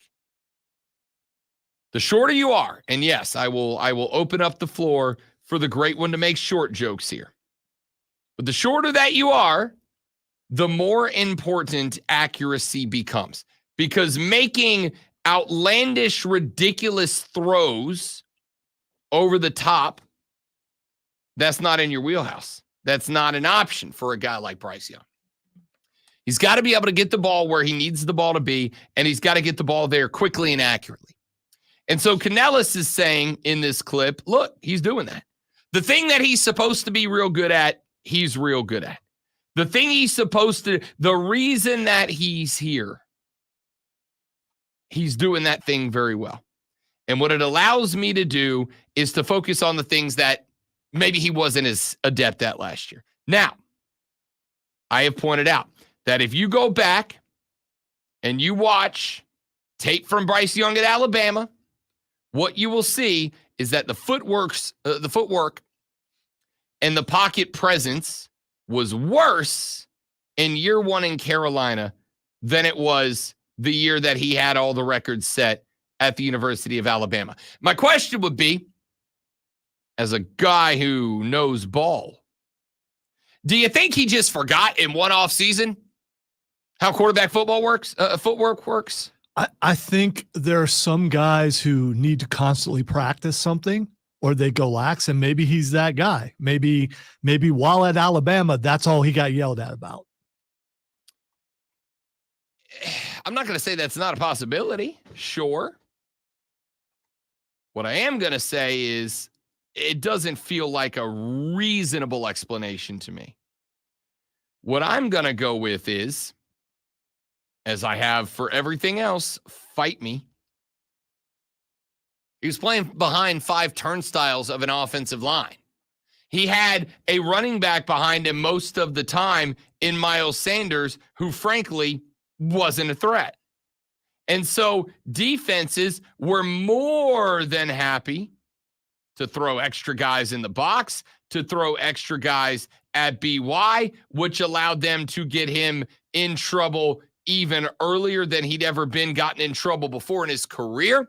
And we can see that by the fact that when I brought up my favorite graph and it charted out time to throw the football versus accuracy. Time to throw the football on the right-hand side of the chart, accuracy moving up the chart. Bryce Young was in the top left corner, which meant that he had less time to throw than any other quarterback in the league, but he was the most accurate when he did. And so the whole thing this offseason for me has been what? Move that dot right. Don't move it down, move it right. Increase the time to throw, because I believe if you increase the time to throw, that accuracy will go up as well. Well, we saw that. There were times when he had time and he looked really good. Yep. They were just very frequent, unfortunately. Yep. So I don't think BY forgot how to chop the feet. I don't think BY forgot how to plant. I don't think BY forgot how to drive off the foot. I think BY was under constant pressure so often last year that he found himself in spots where breaking down to the fundamentals is going to get me killed. So you're saying it was fear? No, I'm saying it's the reality of having defensive linemen and linebackers in your face less than 2.5 seconds after you catch the football. I would think you'd probably be kind of afraid of that after you take some pretty big hits and you're wondering where your guys are and why they aren't helping you. So you get a little afraid that if you don't do it yourself, it's not getting done. And I think it comes down to fear a little bit. I will say that, first off, it would be fundamentally understandable after the first few times that you get absolutely rocked by a linebacker or a defensive lineman. It would be absolutely understandable that you went, that sucks and I'm not going to do that anymore. And you start getting rid of the football quick as you can. All right, I waited until I saw this on a couple of sources. Georgia quarterback Jaden Rashada, my bad, is suing Florida head coach Billy Napier and top Gators booster Hugh Hathcock for fraud, among other allegations, over failed $13.85 million NIL deal. Ooh, spicy. 13 and some chunk of mil over fraud. You all remember the story of Rashad. He was a Florida Gator commit, a very highly touted one. And part of the reason that he elected Florida was that the Gator Collective down there had reportedly put together an NIL deal that was somewhere in the neighborhood of $13.5+ million. And he got down there, he signed, he was ready to play there. And then all of a sudden, the Gator Collective realized, oh, we actually forgot or didn't or couldn't or whatever get the $13.5 million. We forgot to do that. That's our bad, bro. That's my bad. That's on us. We'd still love for you to stick around and play for not $13.5+ million. We'd be a big fan if you would still be here. And Jaden Rashada said, nah, I'm good. I'm out. He went to Arizona State, got some PT out there, then transferred over to Georgia, where I'm going to go ahead and say they're probably going to take care of him with some NIL deals. I don't know that it'll be $13.5 million, but here's a good way for him to get that $13.5 million. And remember, the story from his camp from the very beginning was we had a contract. We had an agreement. The agreement was I was getting 13.5 plus, and I was going to play quarterback for your school, and then you didn't come through with that, and so you owe me that much money. This is definitely going to be interesting. It's going to set precedent and maybe puts NIL collectives in check or makes more players decide, hey, they reneged on the deal, I'm going to sue them. By the way, breaking news brought to you by BetQL. Be a better, be smarter, and beat the books with our friends at BetQL. Grab the BetQL app, and don't forget to listen to the Bet for the Cycle radio program with myself and former MLB player Cody Decker every single Saturday from noon to 4 on the BetQL network. We'll finish up this Panther conversation and talk a little bit more about that when we come back, because no, I don't feel bad for the Florida NIL collective or Billy Napier or anybody else. Shouldn't have done that. We'll talk more about it when we come back on the Rob Brown Show and the Fan Upstate.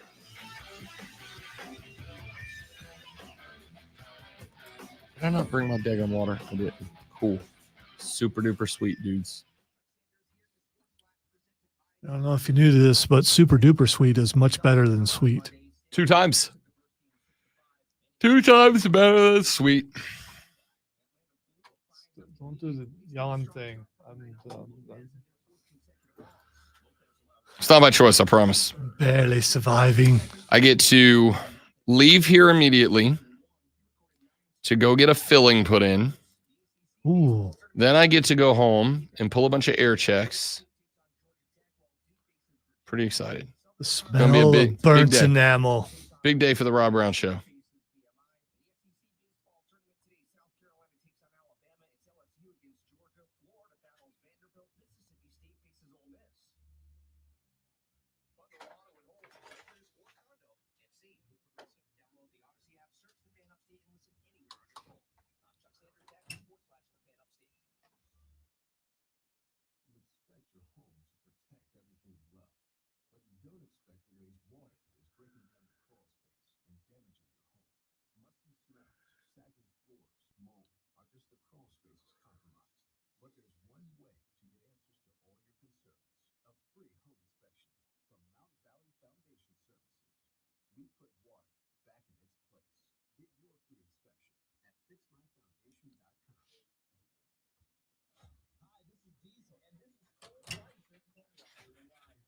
Caitlin Clark cusses at ref. She sure did. Hit with costly technical She foul sure did. and loss.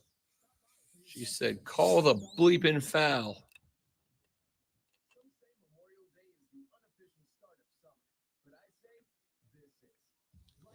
See, that's the thing, Joe.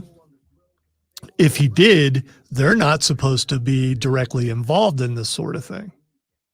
So that thing that Rob always says, show me who did it. If he can show that he did, there you go. Then bring the hammer down on Billy Napier. I'm totally fine with that.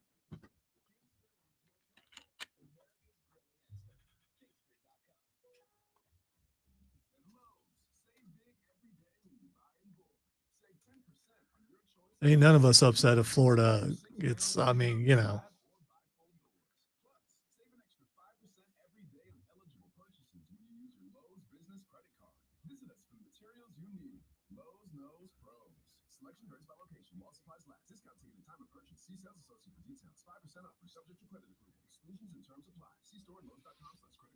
I don't know. The fact that it's actually got this far, Wesley, means that they must think they got something.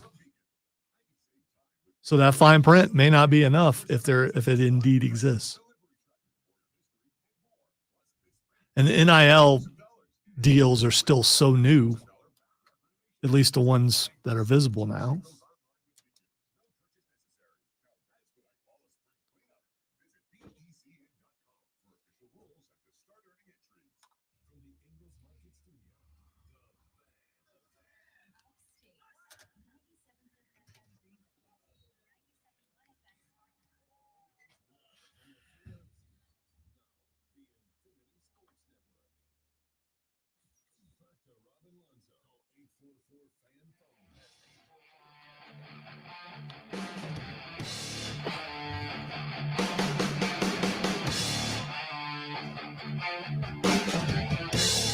All right, let's finish up on this Panther thing. Then I want to talk about the Jaden Rashada situation for just a minute before we get up out of here for the day. I think Bryce Young was running for his life a lot last year. And when you are running, it is very hard to have fundamentally sound footwork throwing the football.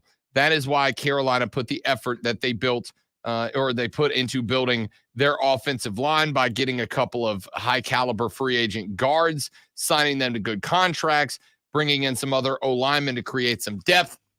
I still think they will need to address the center position, but we'll see where it goes.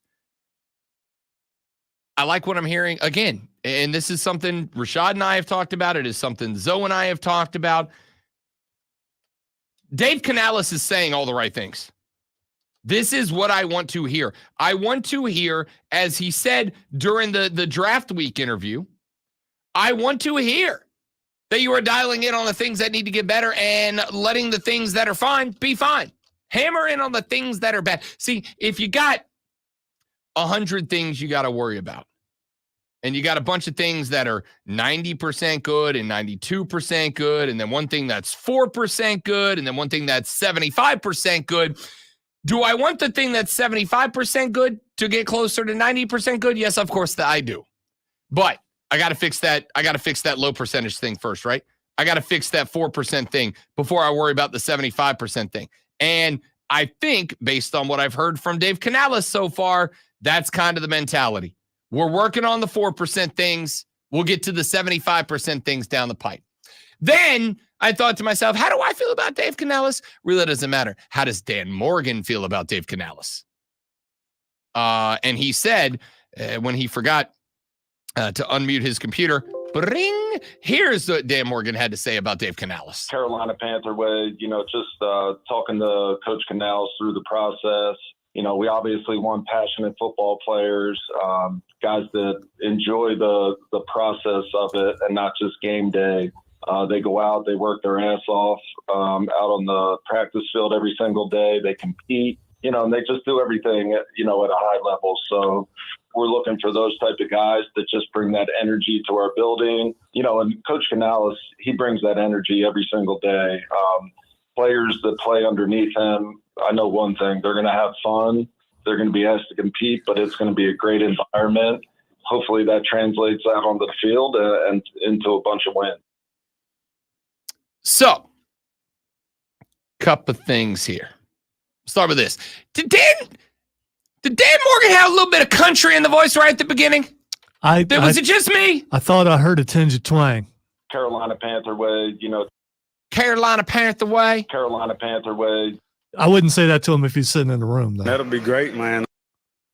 He would stare at you till your soul just leaves your body. Now, in fairness, my guy's from Clifton Heights, Pennsylvania, but he went to high school down in Coral Springs, Florida, which anything south of Gainesville is the north of the South. when it comes to the bottom half of the Yeah, state but of Florida. do they have twang in Florida? They not in Coral Gables. They do up in my neck of the woods, up around Crestview, Florida. We got a little twang up that way. Ain't no twang down there in the south part of the state. That's where all them Ohioans moved down to when they retire. All right. Oh, so that's where I'm heading. Okay. Carolina Panther way. Like, is there? You know what it is? You know what it is? He drafted and spent 10 minutes with Xavier Legette. That'll be great, man. That's what happened. That's what happened. I think a lot of people, when they work with someone with a certain accent for a long period of time, or even, if they're so charismatic and it's just so there, and in your mind you have to interpret, also known as interpret. Yep. That maybe you're right. Maybe it is Xavier. When we had getting a little Mullins on him. When we had Greenville Triumph star Jamie Smith on the show last Friday, Jamie, of course, from Birmingham, England, the UK. I don't know if you caught this. I didn't catch it until I re-listened to that interview. But about 3/4 of the way through that interview, I ended a question, kind of like a joke question to him, by saying the word mate, which is something he says to everybody. Yeah, I remember. And when I said it, I was like, why? And I realized it's because, like, Jamie Smith's so charismatic, I got caught up, and I'm like, I'm going to talk to him like him, right? It's a dork thing to do. I fully admitted his entire move, but what are you going to do? See, I just thought you've had many interactions with this guy, and you guys do that sort of thing. That's I've had plenty of interactions with Jamie off the air, but I had for the record, I don't think I had ever said mate before. I say bro, I say dude, I say dog, I say amigo, I say bud. I got plenty of like the little buddy nicknames that I use. I never said mate. Hey, Big Daddy, how you doing? Yeah. Until Jamie Smith said mate to me like 4 times in the interview, and then all of a sudden I got caught up. Maybe Dan had a little too much XL in his life. Carolina Panther way. At least you didn't go crocodile hunter. So I love this. I love it. And this is a weird spot in the football calendar. This is a weird spot in the sports calendar for guys like Lonzo and I, because we got another month, not even a month of basketball playoffs. We got another, not even a month of Stanley Cup playoffs. Then we have the end of June and July where it's baseball and golf and NASCAR and nothing else. Yeah, but Rob, there's some camps going on right now. So we're seeing NFL news, and that gets the juices going, and you're like, oh, it's almost here. It's not. But I'm not worried about now. I'm saying when we get to the end of June and there ain't no football, the summer camps aren't here yet, or at least the August camps aren't here yet. We got the end of June and July where there's just nothing happening outside of Major League Baseball. And that's fine by me because I could do 4 hours on baseball every day, but that does not work. Not for a show and a station like this one. So we got to kind of start diving into some of the more abstract stuff. This is what I call peak off season. When we get to peak off season, that's where you get to the point where you hear a lot of people on the daily basis. Today, we rank our favorite college fight songs. Today, we rank our favorite college football helmets. Today, we rank which mascots would win in a fight. That's peak off season radio. Okay. I thought you were going, if Dabo and Shane Beamer were in the octagon. Pure peak off season, right? If we did the head coach Olympics, what head coach would be the best head coach? And you're not allowed to pick your own. That's peak off season radio, right? And it's kind of required in a spot when you're not in a big baseball community, right? If I'm in Atlanta, Georgia, I could absolutely just transition to doing summertime Braves ball and it would be fine. But that ain't the market. It's peak off season stuff. So there's some stuff I'm going to put to bed. I told you earlier in the show, I am going to do my gosh darndest from this point forward not to bring Dabo and the transfer portal back up. I don't want to talk about it anymore because the folks who think Dabo is doing everything right are not going to come around. The folks who think Dabo is doing wrong by the team aren't going to come around. And the only thing that is going to change that conversation is whether or not Dabo's philosophy works this year or it doesn't. If Dabo's philosophy works, all the people who have been defending him get to gloat. If Dabo's philosophy fails this year, all of the people that have been attacking him get to gloat. But there's nothing that's going to change between here and January of next year. So I'm putting Dabo in the portal to bed. I almost kind of want to put the abstract conversations about Carolina Panther to bed a little bit too. Because as Rashad has pointed out, and as I have agreed, and Lonzo has said a multitude of times, we're not going to really know if Dave Canellis and the new Carolina Panther way are going to work until they play. Now, I think when we get to fall camp, we'll have a little bit better of an indication. When Xavier Leggette's out there running routes with the ones, we'll find out. When Adam Thielen's in the mix and you kind of get to figure out what the juxtaposition of those spots are going to look like, we'll get to find out. But between here and there, we have no idea what Carolina Panther way is going to look like under Dave Canellis. So it's almost like, do we put it to bed here? Like, do we just put it to bed? Because all he said was, Bryce Young's accurate with the football. Well, I friggin' hope so. He's a first-round draft pick who got drafted because of his college accuracy with the football. So if he's not accurate with the football, what you're telling me is we're screwed for like 5 more years. Do we put these abstract constructs to bed? Or do we have to kind of keep hanging around with them? All right, let's get a couple of minutes of this Rashada thing in. We'll really dive into this tomorrow once I get a chance to get home and get a read up on what this looks like. Jaden Rashada suing the Florida Gator NIL Collective and apparently has named head football coach Billy Napier in the lawsuit. And Lonzo and Joy B were talking about it on the stream during the break where he said, hey, look, man, like if he sued Billy Napier because Billy Napier made some promises here, that's a big problem. Because what has Rob Brown been saying? I'm tired of hearing that team's cheating. That team, they're tampering. They're prove it or shut the hell up. Right? Prove it or shut up. If you are going to say, and I've gone after the coaches in this area too, friend of the show, Shane Beamer. Shane accused somebody in the SEC of tampering with his roster last offseason. And I said what? Shano, I'm not saying you're lying.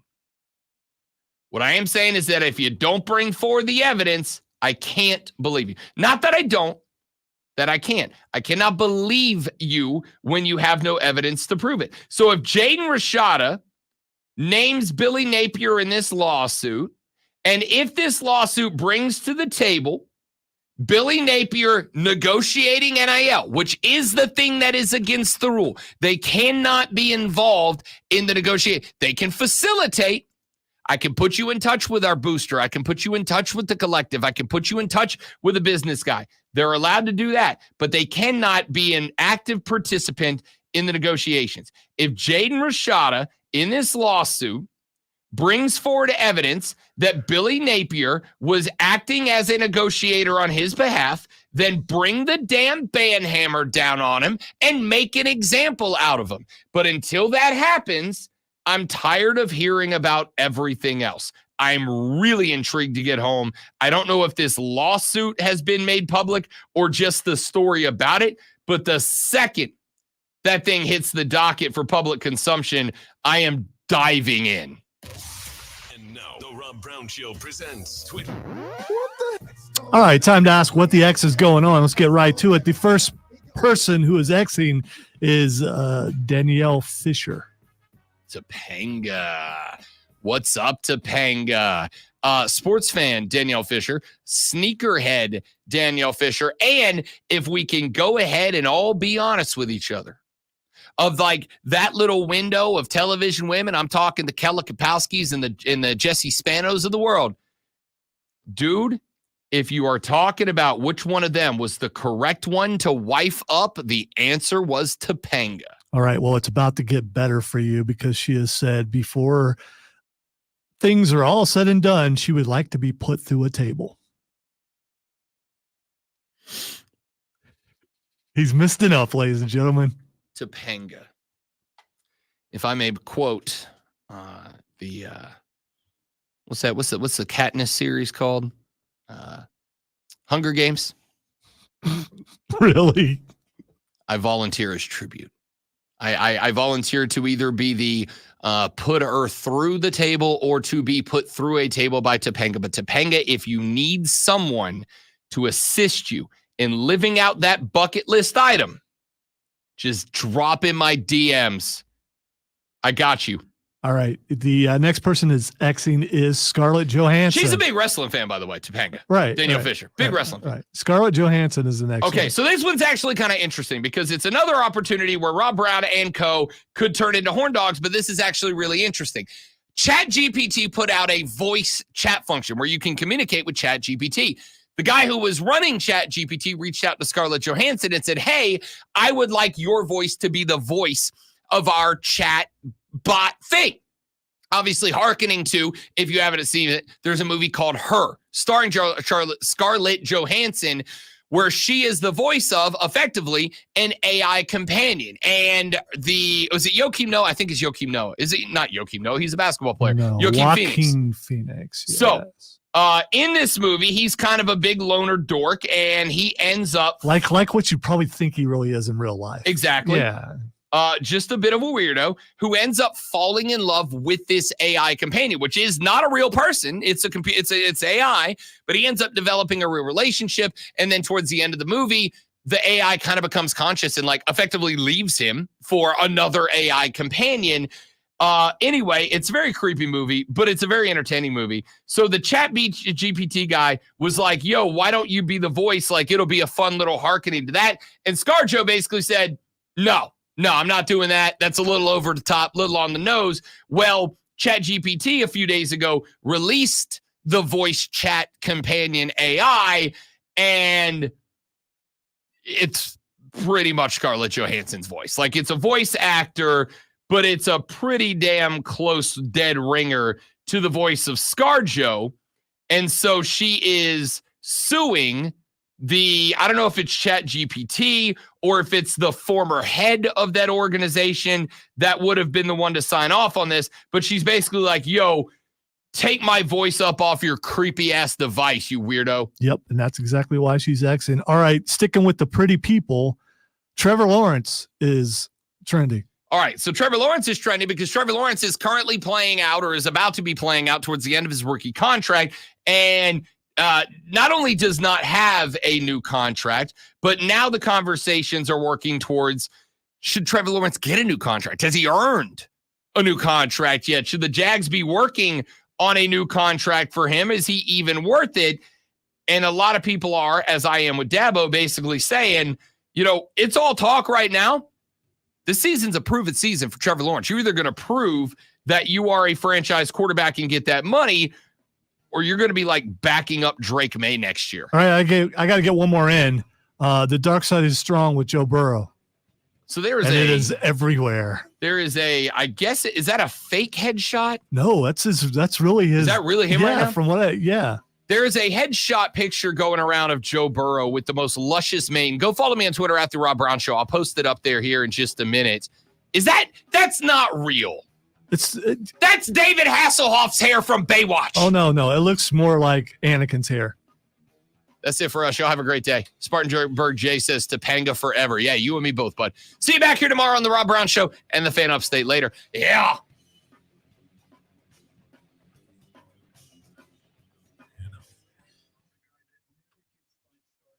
ChatGPT told me that Uncle Howdy was Hulk Hogan, so I have doubts.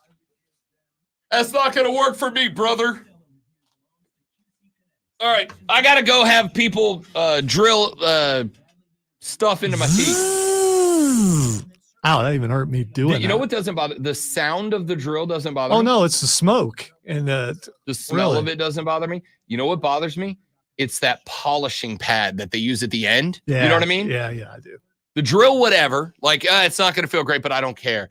What bothers me is at the very end of the clean when they put that like little round pad on the end of the drill and then they just grind that thing into your teeth. And your gums. Yeah. They always hit your gums too. Yeah. And I have very sensitive gums. As do I. I wish that was a joke. I actually really. Yeah, me too.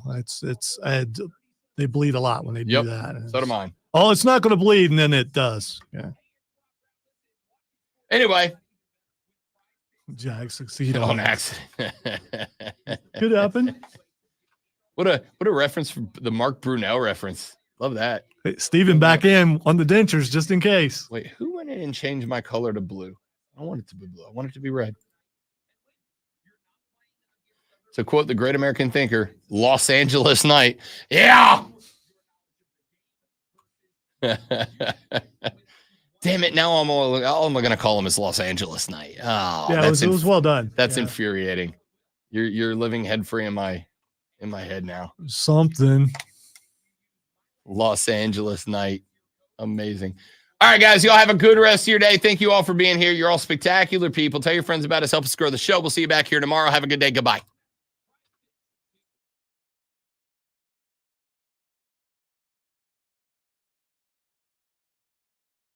I hit the wrong thing. Now we're leaving. Bye.